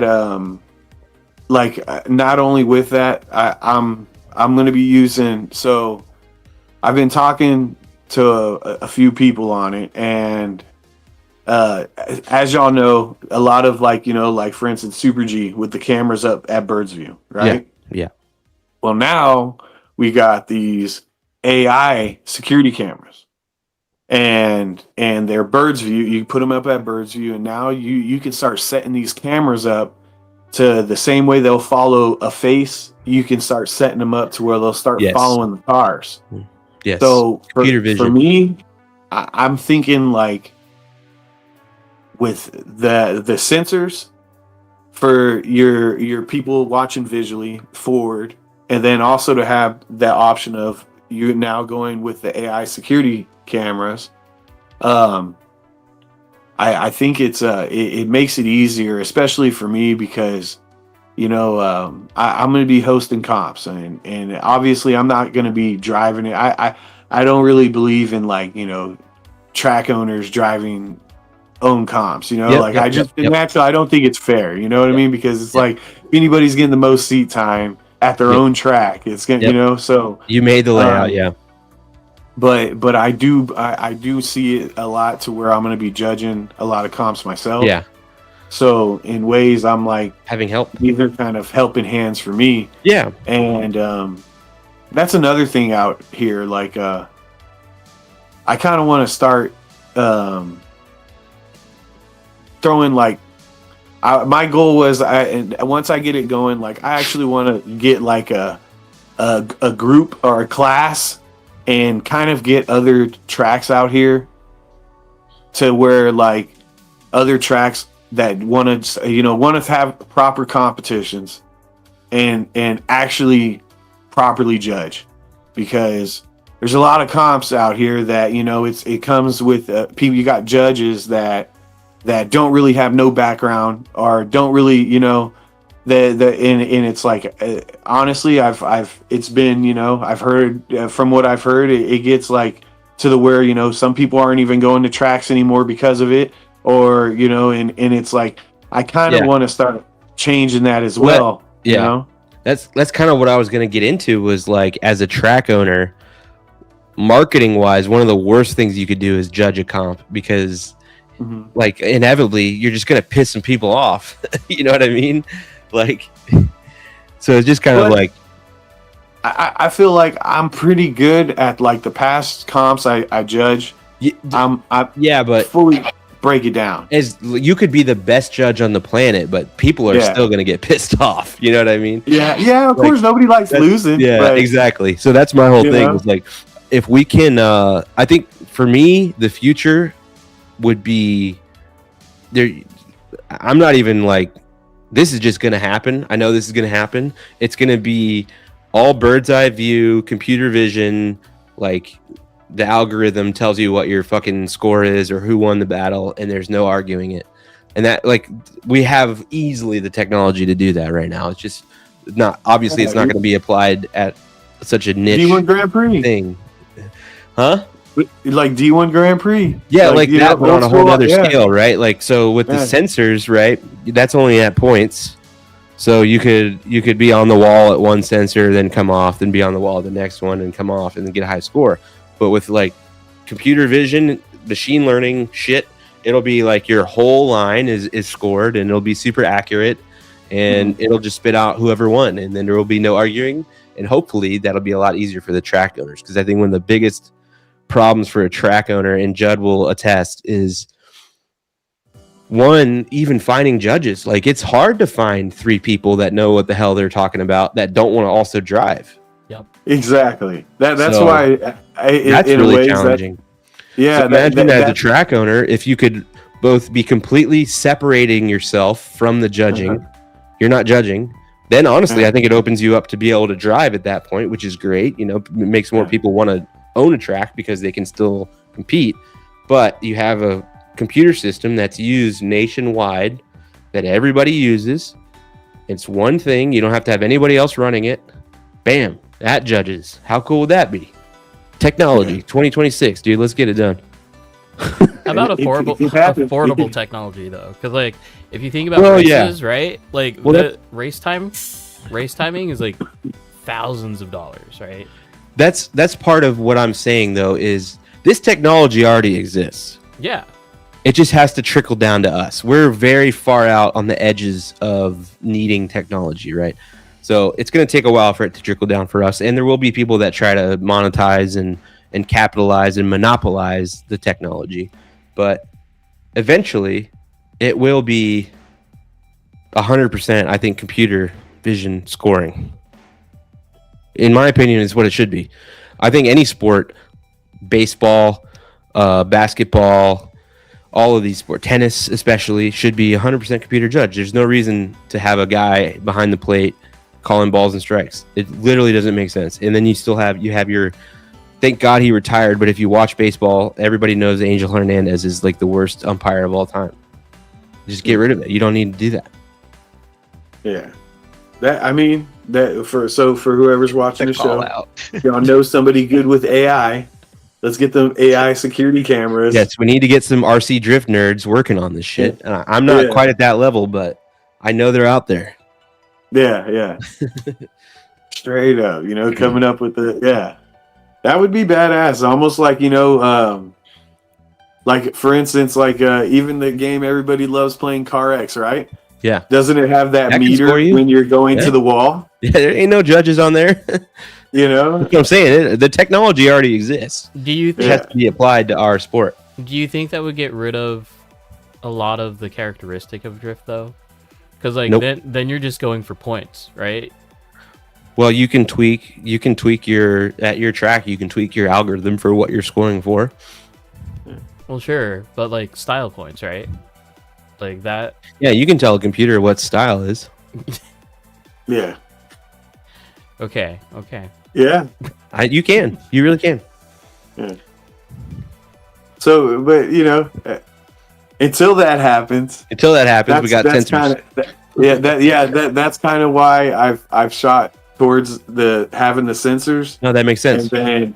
And then I do plan on getting with those AI security cameras, and it's just, and then with me it's like, all right, well, there's one person, and then there's my second person, and then then there's me, and that's kind of there's my judge system for now. Yeah. And I get it might piss people off, but I mean, I'll do my best to explain everything, and I understand people don't like losing. I know Nobody ever likes pack their losing. shit up.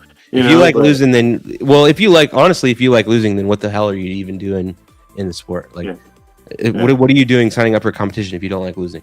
If you like losing, so obviously everyone wants to win.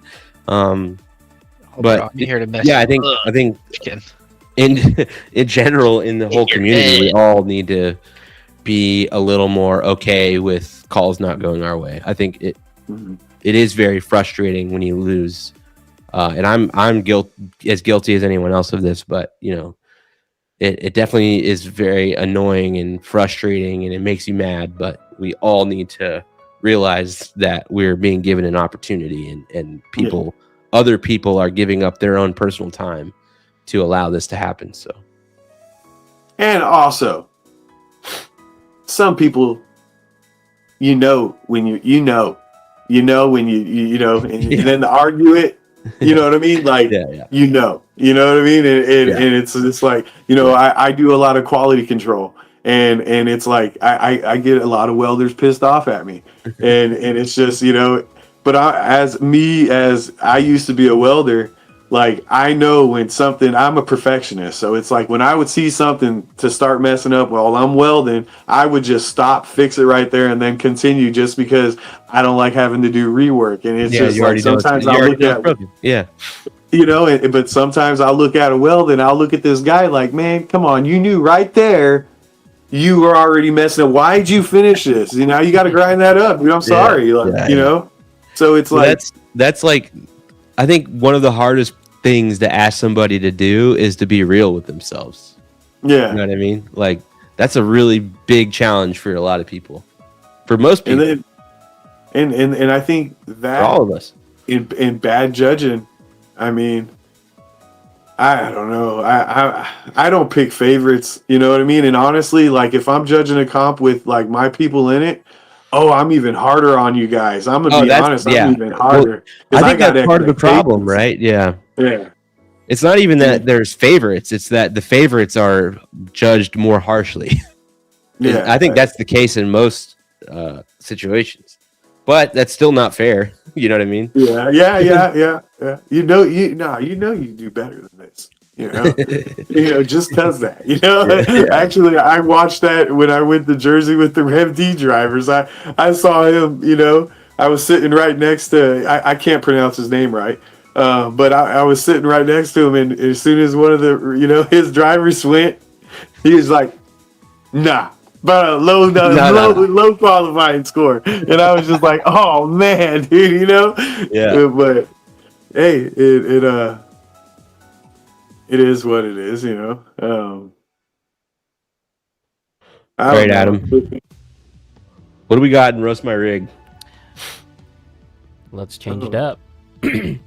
I want to start off with Final Kaiju. So he posted a few days ago. Yeah. And I'm trying. Hold on. I want the video. Yeah, the video looks cool. The chat. This will all be in the Discord, but he'll put it on this in the screen, in the chat. That's hilarious. Oh, there we go. I got a budget drift car. I just get a GRK. Touch sensitive lights. Do we have a Discord command? What do you mean? Or do I just need to post the link? Oh man, that reminds me of them old school lamps. Oh, I. Wait, your Discord link's different than my Discord link. That's They're all funny. different. They're unique. Mine lasts like 6 days, and then it goes bonkers. Yeah, they change. Well, okay. Yeah, these lights are sick. Is that? Yeah, he's been doing that. The capacitive touch, little swipe light deal. I don't know what he's got, but it's pretty sick. Poria is he's a really smart dude. And hold on. You know how it just feels like I keep on having to relearn this thing? It's crazy. Dude, we've passed up a lot of questions. I mean, We can go back. Let's go back. do you see any questions that you need to answer? Oh no, I'm just scrolling now, and I'm like, oh man, I just see some things. All right, somebody said a budget build for me. I what's buy your that budget new build? plastic GRK. GS2. No, I think what is it? A noob. Oh, A noob? I heard new those one they Arctic just dropped? Wars are pretty good. I'm just kidding. I like GRKs, man. That's always going to be my choice. You know, like if it's for me, I'm picking the GRK. what about the RX-01? You gonna get one of those? I don't even know what that is. The addiction thing. The addiction like S chassis replica. Yeah, I'm buying GRK. I'm buying GRK. I'll be yes. honest. All right. I'm over other chassis. Like I've made I've made my mind up. Like y'all know how many. Like I have always had GOMs and GRKs, and I've been just gotten rid of all my GOMs and straight up. I don't know if he wants me to tell people, but you know, there's somebody on this chat getting my last one. So it's just like I don't Okay. drive them. I don't. If now it's like. I sat and I got real with myself. I said, what do I drive? And what have I Proud of driven you, brother. constant for the past like 3 years? Strictly my GRK. So I'm like, nah, everything else. I did pick my son up though, an RDX though. Nice. You know, I did pick him up one. He's 5 years old. So y'all watch out. I'm gonna have my own Jeez. little Ryu, baby. You Dude, know, no but- kidding. Like, Yeah. that's funny, right? Because okay, so like culture wise, Uh-huh. I think all the people in our era, right, are the first people. I mean, I guess you could count like Jackson Pollock as that, but really even him I think started a little later. But we like our generation is the first people that are gonna raise kids to RC drift. Yeah. Which has been happening obviously in Japan for a very long time, right? Yeah. Like Hayato has been drifting since he was like, I don't know, 6 or whatever. Both Hayatos probably, and Yeah. Rio too. But like your kids are like some of the first generation of kids that are going to be like the second they could freaking figure out how to trigger works, they're driving RC cars. He surprised me. I let him drive my GOM, and that's what kind of made me pick an RDX for him because the plastic. So the GRK noob wasn't out yet because I probably would have got him that, but he was pulling that trigger and man, you know, he smacked my GOM against the wall so hard. I was just like, you know, I was like, oh man, I probably shouldn't let you be driving this one out of all the chassis, you know. But then I picked him up an RDX and I didn't go crazy with the electronics. But Thank goodness. Yeah. Like, yeah. What are we looking at here, Adam? so this is for the love of RC drift. Looks like a pretty basic build here. RD. Something like that. I honestly don't know. They all look the same to me now. Like- this is actually kind of cool. This is old Speed Passion drift spec motor. Like this was before McLaren hit the scene. I don't know what ESC. I bet you that's like a Speed Passion Revington or something like that. Anyway, Oh, this must be like a Yokomo RTR kit originally. Maybe. It does have like the old 302 gyro or something like that. So, Yeah, that's like a Z era. like this thing. Upgrade That's this. like a YD2. Yeah. Yeah, upgrade the servo gyro combo. This will be a completely different car. Completely. In a good way. I love the triple stack brass, like the Amazon special brass standoffs pack, and just run that on everything. That Shadow Slayer. I want to ask about joining the Discord. Okay. The link is just up above. Logan posted it. I posted it. I'll post it again.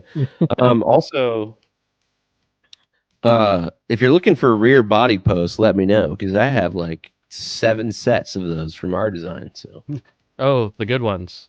Like, yeah, they're pretty nice. Yeah. right on. Interesting move with the battery, like moving all the way back. Yeah. I mean, that's one of the first things that I did in my Z back in the day. So I still run my battery all the way against the trans. But you had a ZX, yeah? So you didn't. No, No. no, that was a Z from the start. Okay. And what do we got here? Oh, on this picture here. This person definitely has access to a 3D printer, which is good to see. I love that. I know some pretty epic battery terminals. Yeah, we can upgrade that. I do appreciate the straight butt connection to terminal, but we can fix that a little bit. Like I will 100% back one up and the locking terminals. Yeah, they're great. They look amazing. I am They're sponsored easy. by them, but they're just great. They're easy to solder in, unless you're Chris. Super Apparently, super easy. And not you, Chris. like Our Chris. you're not sitting there fumbling around trying to push all hard to get your things in. They don't. The other thing is like traditional ones, you have to open them up every once in a while, right? Like Yep. they compress so much where they just get too loose.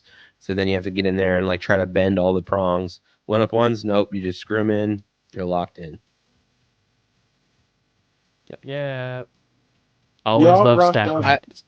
I actually noticed because I just got a fresh pair that they were a little bit smaller, and I just had to screw in just a little bit more just to get the connection. But either way, you're locking them down anyway. So The one thing I hate about this motor is the fact that the orientation of all of the plugs is the worst thing I've ever seen in my life. But Well, I've never seen oh, that. that's fine. yeah, that's No, the that's plan. terrible. That's totally fine. What do you mean? Oh boy. It's so like that's my nightmare. Okay, coming in from Burrows. Here, from make Discord. a spider web. Now that's pretty clean. It's a RMX. I'm so picky. Is with that what Chad. DJ's looking at? I have All to the say red. that I love that like top line, and then what's that other brand? I love how the what is it Team AD that put that plug on the deck where you can just plug it in and it goes directly under everything. Pass through.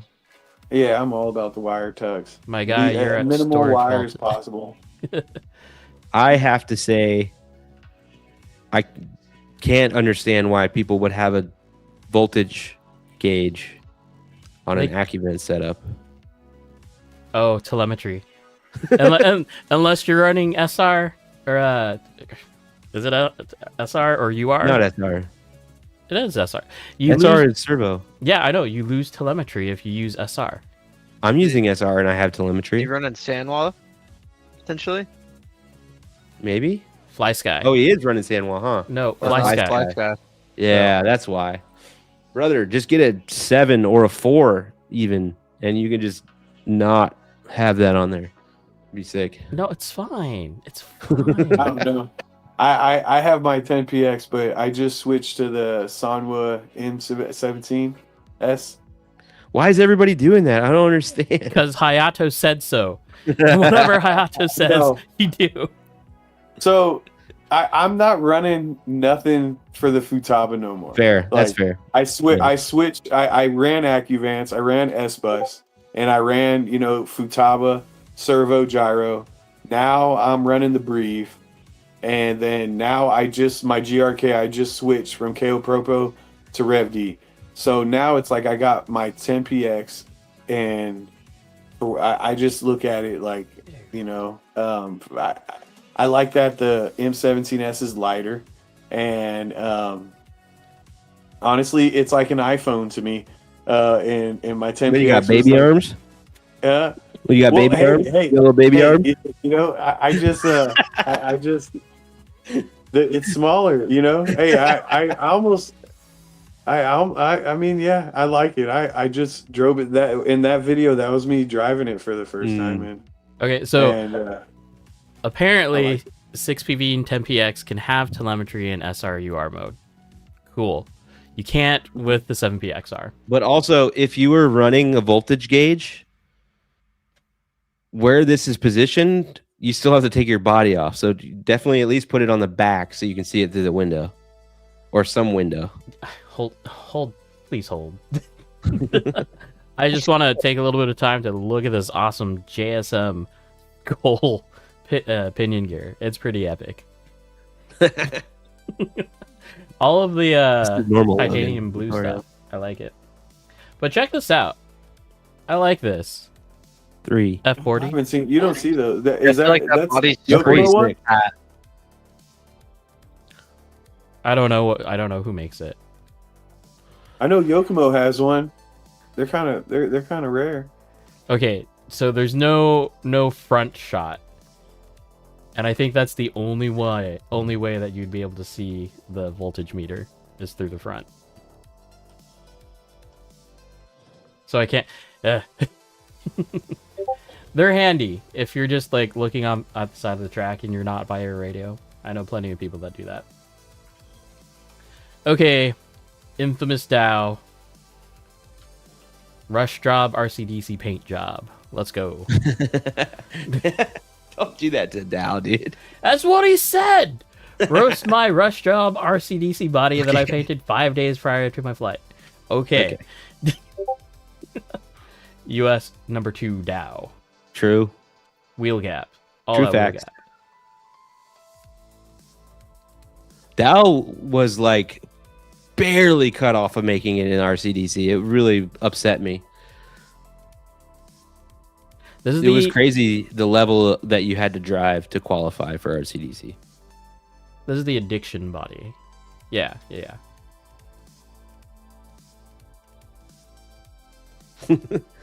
Dow did throw down a hell of a lap. I thought he was just easily in.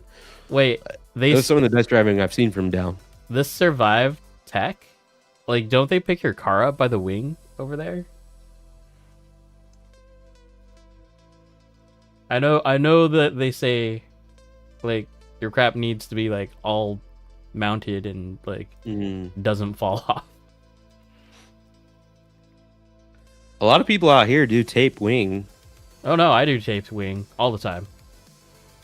Yeah, I think most of us do tape wing. The only wing that I actually own now is screwed on. Depends what brand it is. For me. 2025. I like having it Inspected. screwed on. I like being able to just yank that thing off. Yeah. It depends. If I got all magnets, then it depends on the spoiler. But like right now on the Shibata S15, I straight up E6000 that wing on. Dude, James showed me the Shibata wing. It is massive. Like the Voltex style wing, the gold wing one. Oh, for the GR86? Yeah. Like it is massive. Yeah. I have one I still haven't built, but I made sure I got all the, because I think they just dropped the new front lip for it and the splitters. I see. Oh. Uh-oh, Chris, you okay? I'm good. You okay? And yeah, no, I it's probably gonna be a really heavy body now, but I got it. I got all this stuff. I can't wait to build it. I don't know. I mean, it seems like heavy chassis is coming back. Heavy chassis? I'm here for it. I don't think so. I think look at Overdose.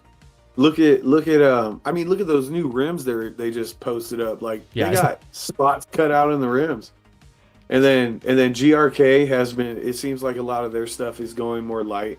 And I know because, you know, I'm always Like the HRP I'm kit, always right? I'm up to date on the GRK shit, so it's like my chassis has been getting lighter and lighter.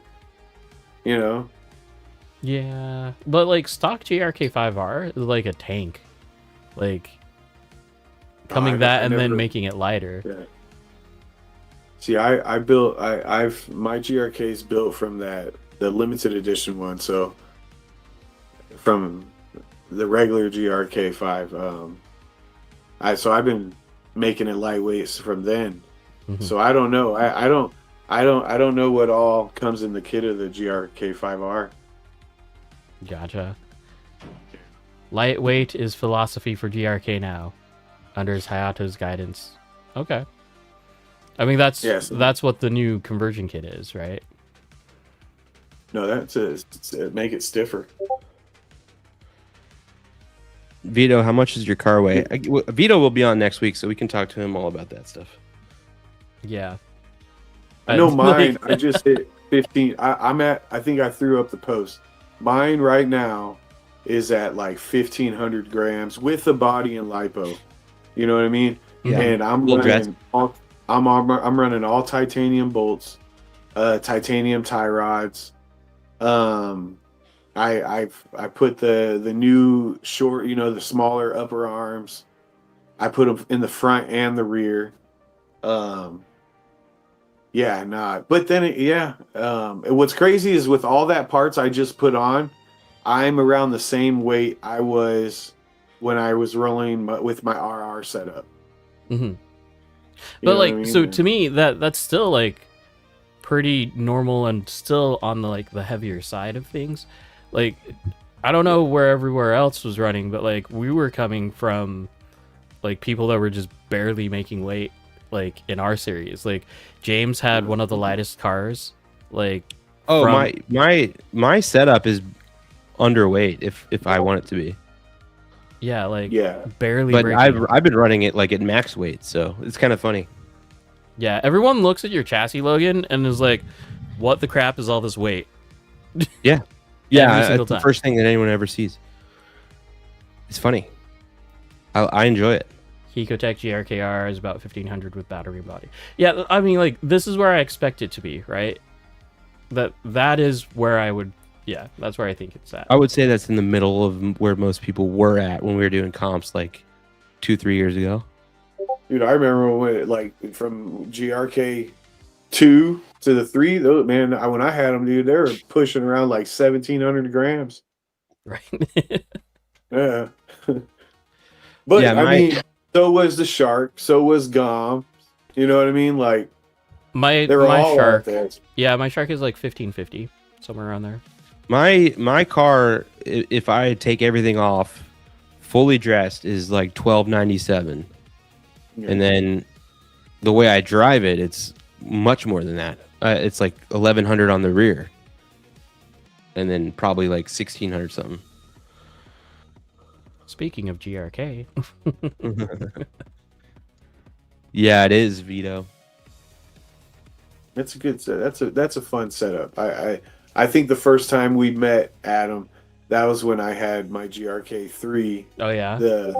And it was that setup. Like, you know what I mean? That was the brown. Remember the brown one? Yeah. It's GRK is so funny to me right now because it's like if you told me GRK back then, I would have like never given the time to look at it. Like yours was the only one that I've really seen in person aside from our Alex. Well, other Alex. Like he was the GRK guy before any of us at that point in time. But then yeah, everything has changed about tuning and all that fun stuff. But you know who else is a big GRK guy is Ron. Yeah. At Tandem. Yeah. That was the first time I'd ever seen like most of the JRKs. That was the I like- first I time like, I seen. What? I like what James is doing here. This As pretty much the main guy that made fun of me about my weights. Look at him. 40 grams. Look at him. Wow. have you guys seen the movie Death Race? Jason Statham Yeah. movie. This reminds me of the tombstone on the back of the Mustang. Right? Yeah, you can shoot that thing in the back, no problem. Hey, but real quick, was Ron the one that put the Red Cat bell crank on the GRK? I don't know, but probably. I remember I seen somebody at Tandem that was the first time I seen they put like I don't know if it was a direct drive or a bell crank, but it was from a Red Cat. I don't know. What does the Red Cat come with? I don't know for sure, but I almost guarantee that is the case because Ron has like every car ever. Yeah, Red Cat was a direct drive. Like it was a hybrid direct drive of the Yusakani. Yeah. So probably. Yeah, that was crazy. But then after that, then Metal Garage dropped a direct drive plate for it too, and then it went on from there. Then everybody started dropping them. But that was the first time I seen something different with the GRKs. I was just like, what? He did that? And then I think he has one all polished out, freaking beautiful. So this is apparently Dow's extra chassis that he impulse bought from Japan. I'm curious, what was the actual cost USD to just buy it outright in Japan? Cheap. Yeah, that like Cheap. Is that an MC3 or is that just like an RDX upgraded? I think that's an MC3. And he's got that new fan. it's MC3. Yeah. Yeah, how much was that? Dow? Probably like $350 probably. Total. Out the door. It's probably already built. It's just sitting on the shelf. They even made the shim. That's cool. Yeah. I mean, you can't honestly you cannot go wrong with Rev D pricing. You can build an RDX MC3 for like half the price of most top of the line kits. Look at that. Look at Adam right there. What's up, I mean, Adam? if you bought, look at that, my full option. Look at that. That's crazy. $600. there you go. And then he said less than $300 for an MC3. Wow. See, It's really good pricing. that's Really good pricing. So just There's remember other to brands where to get to that level of car, you're spending like almost 2K. Mhm. Yeah. Darcy. What is that thing? I don't know, but it's 4-link and it's crazy. Like, what? Is that the one that had the actual drive axles in the rear? Probably so. Oh yeah, it is 4-link. It's very 4-link. And McPherson in the front. No McPherson. No? No McPherson. Oh no, yeah, I see that. I see it now. This looks like some shit Mark built, dude. This feels more production. Like, Right. True. Yeah, Yeah. it's crazy looking. That looks fun though. Oh, it's a M? Hachi. Is that the same car? It looks like it's an M for sure. Wow, that's crazy. Modified no, I don't think it's a modified LPA86. It'd be a lot Hell simpler. no. Like Yeah. a lot simpler. Yeah, no, not with the 4-link like that in the front. Chibi Roku, it's a new Baby Busa Roku M chassis. That just flew over my head. I don't Like, know what all that I got is, was but it Roku. sounds Cool. Slideworks. So David. Oh look, Tugger we're back to Shark. Tugger nuts. He heard us talking about the shark and he had to post the shark. Dude, the shark's still very relevant. I know like nobody drives them anymore, but like this is Dude, still I am so offended by an that. elite top level car. I still drive my Shark. Yeah, dude, not for long, man. I think a lot of people just have that Yogi we have 2.0. ADD, dude. ADHD, dude. We just get bored. Yeah. When people have to buy something new. I'm stuck in a rut because it's like I look at all the new chassis and it's like that's cool. That's about it. I don't think like GRK5R is probably like where I'd lean towards next. That's But crazy. I don't know where I would sit, to be honest. Like the Azada conversion, maybe. Purple's sold out, so thank goodness. So LK Slide says nobody drives him anymore. Literally everyone at his track drives him except for him. Adam, do you know offhand how many sharks were at Worlds? You're talking to Adam H, right? I'm talking to you Oh no, I don't know. because you're the At nerd about Worlds? that. I think at Worlds there was none. Except for David. Well, no, David. David, yeah. Was there one?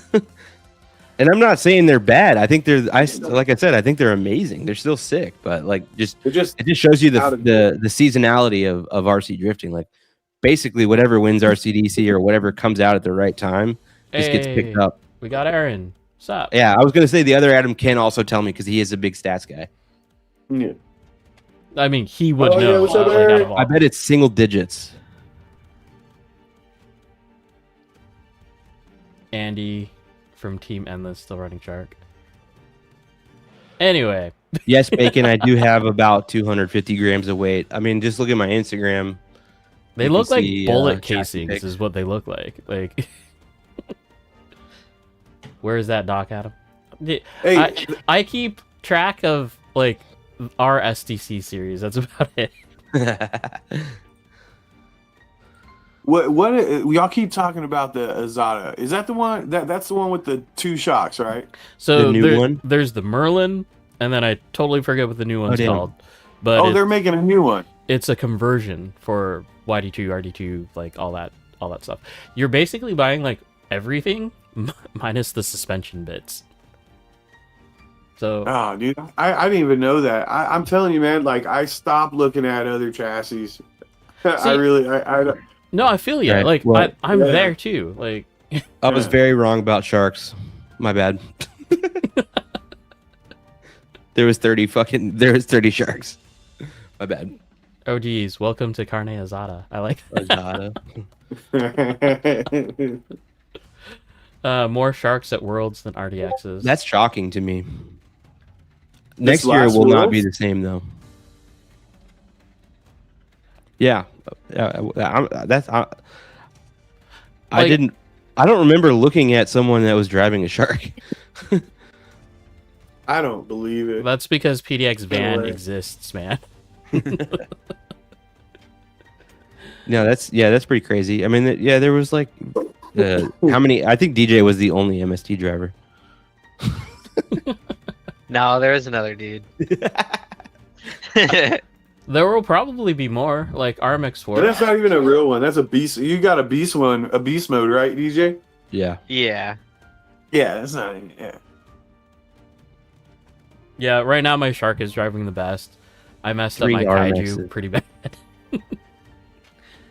I'll get it back working though. Kaiju will be Look, back in action. Adam said there was 3 RMXs in Worlds. Adam, how many MD2s? See, now Wow. that's the one. It had to be just me. I think there was one guy. There No, was there is- one guy. Yeah, there was another guy. Yeah, the Yokomo, the kid. I think was it? He could've No, been he wasn't driving an MD3. MD2. He was driving like an SD3, I think. Are we talking Mako? about put? No, Mako. the young kid, Oh, the young kid, the real young kid. Yeah, he's Yeah, on Mako. DS Racing too. 3 MD2s. Wow, that's crazy. Mako was driving an MD3. Yeah. See, yeah, he was. I heard, David. See, now that I know who you are, like now we David, know. just build it. Put electronics in it. Just drive it. It's good. It's fine. He's gonna like what he has coming more. I just know he is. I do. Actually, let me know. Hit me up. I'll sell it to you. Nah, he's already buying a chassis in mind. Yeah, that's Oh, what I'm so- saying. He's asking me so- if I have an R design. Like, I do have an extra R design chassis. Let me know. Wait, wow, we got a battle going on here, jeez. Oh man. I have 2 R design chassis technically right now. David, you don't got to worry about none Available of for that, sale. right? I really do dig this final kaiju like body livery for you. Yeah, he's good, man. And if That's a you're in that livery? area, you can not a livery, like it's all paint. it's all paint, No. but often you can. He does a lot of giveaway paint bodies too. I'm excited for my body coming in. Hey, he says he's buying both. Hell yeah, let me know. All right. Okay, we got Miko. Oh, dude, man, he's been having clean chassis since I've met him. package, dude. Just got it. Let me Straight know. up. Let me know, Always. Yeah, that thing always Dude. pretty, man. Look at that. Oh, thing. look at that one-up fan shroud. Those are the money right there. Yeah, when did we start doing like race car bits like straight up onto drift car? I mean, it only makes sense. Does it clip onto the motor like pressure mount? Honestly, I don't have one, so I don't know. But you're supposed to know, Logan. Yeah. Miko. I thought Rev D just dropped Cruise one. in.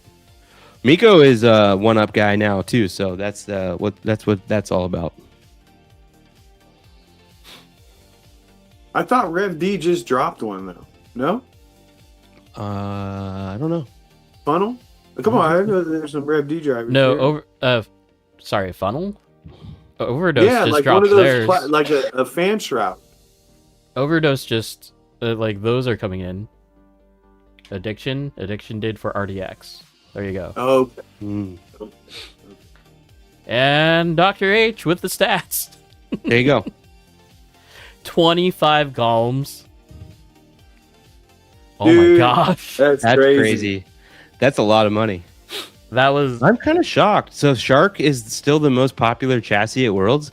That I don't know what the hell I was looking at, but Well, I mean, at the end, isn't that the most promoted chassis at Super G? Like that's they're not really. representatives of Not in the Rhino Race. last year. Well, what's the SD conversion called? Is that still considered a shark? I mean, anything shark is a shark. Like, just it's by the transmission, right? Is that what we're doing? Yeah, I mean that's probably a lot of sharks that are just a shark front end. Team AD. Team AD's been coming out pretty strong too. Isn't that Rhino Racing though? AD? No. Yeah, Team AD. Come on. I think that's Rhino Racing. Super G's all Team AD now. I think Rhino Racing turned into Team AD. Happy. It's not the same. Vittorio, it's not the same. Nah, you know what's funny with the Sakuras? Everybody that used to drive them are not driving them no more, right? Yeah, that's how it's all going to work. It used to be Chris Steele, right? And he had a few people on him. None of them driving it no more. Well, the Brandon is his name Brandon, right? Maybe I don't know if he had one, but I don't know, but I bet if any one of us picked up a new Sakura and tuned it and drove it, it'd be fine. no. I bet. So if we want to I talk bet. about D6s, we need to get Nezo on the stream. Like those guys are big Sakura supporters. Oh, who else is a Sakura like? Ooh, I think we've had him on the stream before. No, I know we've had him on the stream before. Anyway, oh, I saw a random post for the potluck scale science potluck about Jordan putting up another like a stream, live stream, like podcast style stream. Because technically, he was doing it before I was doing it, before we were doing it, right? And then I feel like it was just kind of like happenstance. Like they stopped and then we picked up. It was kind of funny. Well, not funny, but that's what it is. Anyway, from Smitty, this is clean. That looks pretty clean. Sorry guys, we're overtime. I'm just rolling through these. Yeah. Oh, we're chilling. I'm chilling. I I like the photo off-season setup car. for Schmitty. Off-season car. I like simple. I try to do no stick. That like what you saw me driving on there is just a base S13 street style. Nothing. You know. Schmitty setup looks really nice. Is it because of the FDR? Yeah, that's part of it. FDR, hell yes. Shadow There's a Slayer. lot of mix of parts. There's like a shark action going on. There's like final form action going on. There's like bingo action going on. Wait. What? I mean, Super clean photo corner. He's got there. He's got barrel springs.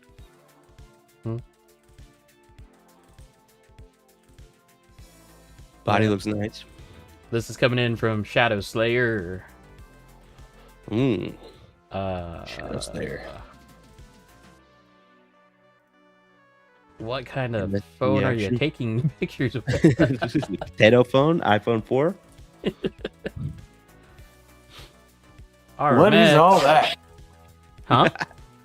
What is all that? What is all that? You got a chalkboard? Whoa, hey. The Some speed DS control is, tires? For wheels, I mean? when your speed control is worth more than your chassis.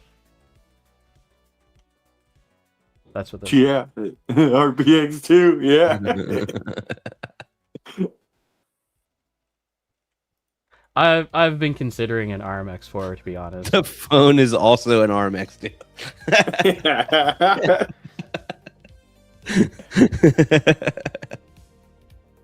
High voltage garage I Garrett. came back a little too soon. Oh, freaking Garrett, dude.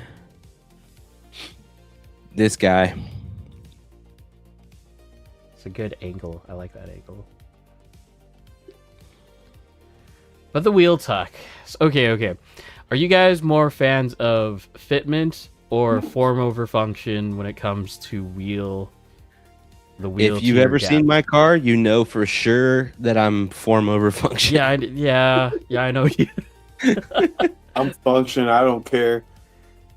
I have an MD2, dude. I don't have a lot of options. I have to run that baby wide. DJ, what about you?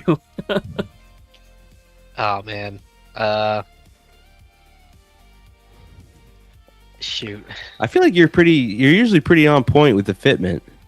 Yeah, I'm usually a fitment guy, but I try to make it work. If it like, you know, if the function isn't working, you gotta stitch it then. You just got to do what you got to do. Yeah. Yeah. Did you already cut your the fender wells? Did you already cut them? Oh On no. Supra? Leave the back fenders on. The back ones on. Like that one Yeah. badass Supra that we seen in Yokomo comps in Japan. Leave them on. That shit looks so cool. That's one of the questions: is how quickly do you reach for the scissors when you're running a new body? Because I will I'll cut a fender until it's not even a fender anymore if it means it's not gonna rub. I like on my S13, that white one. If you know the body, it has those like fancy over fenders. You know what I mean, Yeah. with the vents.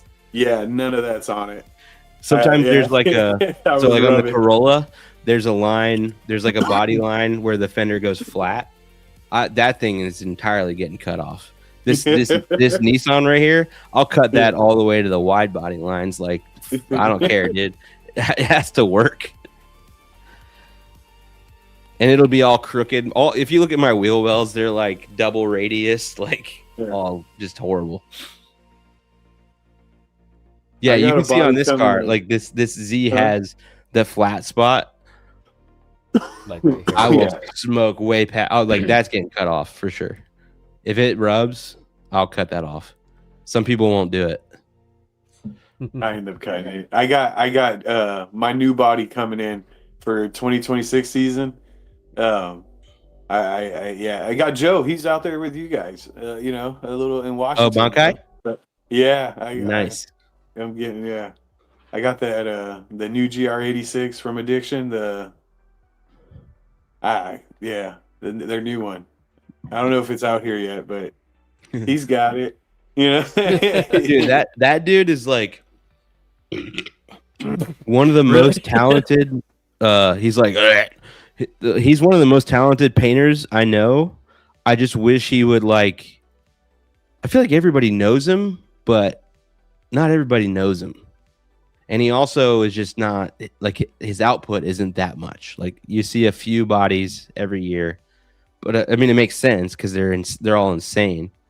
Yeah, But- dude. But if you think about it, dude, he was doing full paint. Who was doing Yeah. full paint? Like, let's say 2 Yeah, yeah. years ago, who Yeah. was doing full paint True. like that? Nobody. True. He's True. definitely our U.S. Mackey. I feel. I've always said that. Yeah, I could You I know? could vibe with that for sure. Yeah. He goes hard. Yeah. I'm excited for my body coming. I can't wait. Yeah. I think it's good for him. If he's not relying on his skill, to pay the bills, then yeah, Mhm. he can take his time and it can be a hobby for him. So Oh yeah, you're definitely getting what you pay for, and it's just like, Yeah, yeah, I'm not. And like I said, it's off season, and right now ain't no rush. You know what I mean? Like, yeah. Oh, And I got that coupe. I'm really liking that coupe right now. It's fun. okay. Let me get back to this screen. Yeah. can we get DJ to turn it down a little bit? He's too loud. Yeah, dude. Sorry. Did you let one rip? Man, oh, man. Back to normal, dude. I'm just gonna talk all night. Oh shit. No, what we should do is we should just get like a stream of Bino. Just do a top-down view. Bino that. stream? Yeah, Yeah, Bino but stream. I'd play myself, dude. Next comp Watch out. Bino stream, dude? Yeah, I'm down. Side I- Bino stream? I've got an extra camera, right? We can do that. I need my boy. If we're gonna do that, I need my boy DJ to step it up a little bit because the last game we played together, it was not great. Right? I scored about 6 goals, and then they caught up to us, and we lost. Who are you playing? DJ or not? I mean Judd and Jake, the only people we ever play. Oh, jeez. We were 2-0 on them. Going into last Friday, we were 2-0, and DJ was carrying a lot of the time, but the last game, I don't know what happened, but he shut down. He forgot about scoring goals. Y'all got to get somebody to Yeah, I 3D forgot my print y'all ID. little finger sambas. Dude, we're always sending those videos of people like doing the skating with the little shoes on and shit. Get some sambas or some. We have Cocoas, get some because we Latinos. have the skate park. Funny enough, the Bino board is right next to the skate park, dude. Yeah. It's like a little Second Life, dude. You can walk around, skate, play some soccer. Oh yeah. Second. Okay. So we are at that time. If you wanted, wait, real quick, Dark Drift. If you wanted to watch 10 hours of DJ talking, that would literally just be a video of his entire life. Okay, that's how long it would take for him to you'd talk for probably 10 hear hours. only 10 words. 10 words. I'd be like working on something, and every hour you just hear me say, "Shit." You have to really. It takes. I'll tell you what. A skill that I've gained over the last 3 years, being around DJ, is you have to really learn his language. It's a very minimal language. He speaks as few words as possible, and it's even beyond like Kevin from The Office type level. Like it's if you ask him, hey, you want to go do this thing, he'll be like, oh yeah, that sounds cool. What that really means is, yeah, I'm very much down to do it, and I'll pick you up that day, and we'll go do it. Like you have to multiply everything he says. You've got to turn the gain up just naturally. Yeah, that sounds cool. That means, I'll absolutely go do that, and I'll pick you up on that day. Just let me know when you want to be picked up, or I'll text you when I'm leaving. Basically, like that's how it works. So speaking of how it works, Logan is sending out invites for stream. So if you guys get an invite, keep an eye out for that.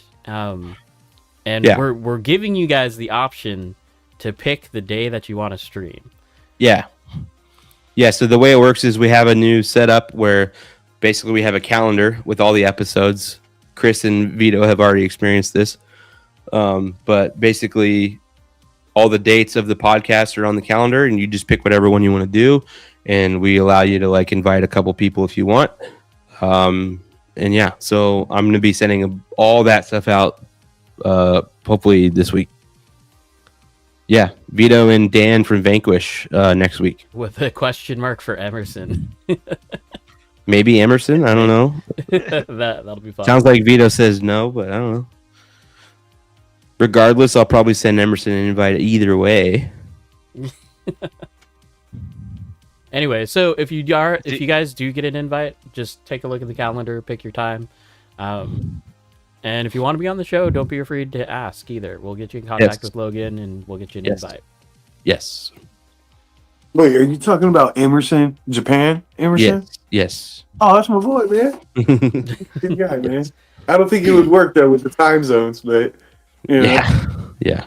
I mean, we still got to get Ryan Addis on the show too. So we'll probably do like a Saturday stream. That's outrageous behavior. We need to get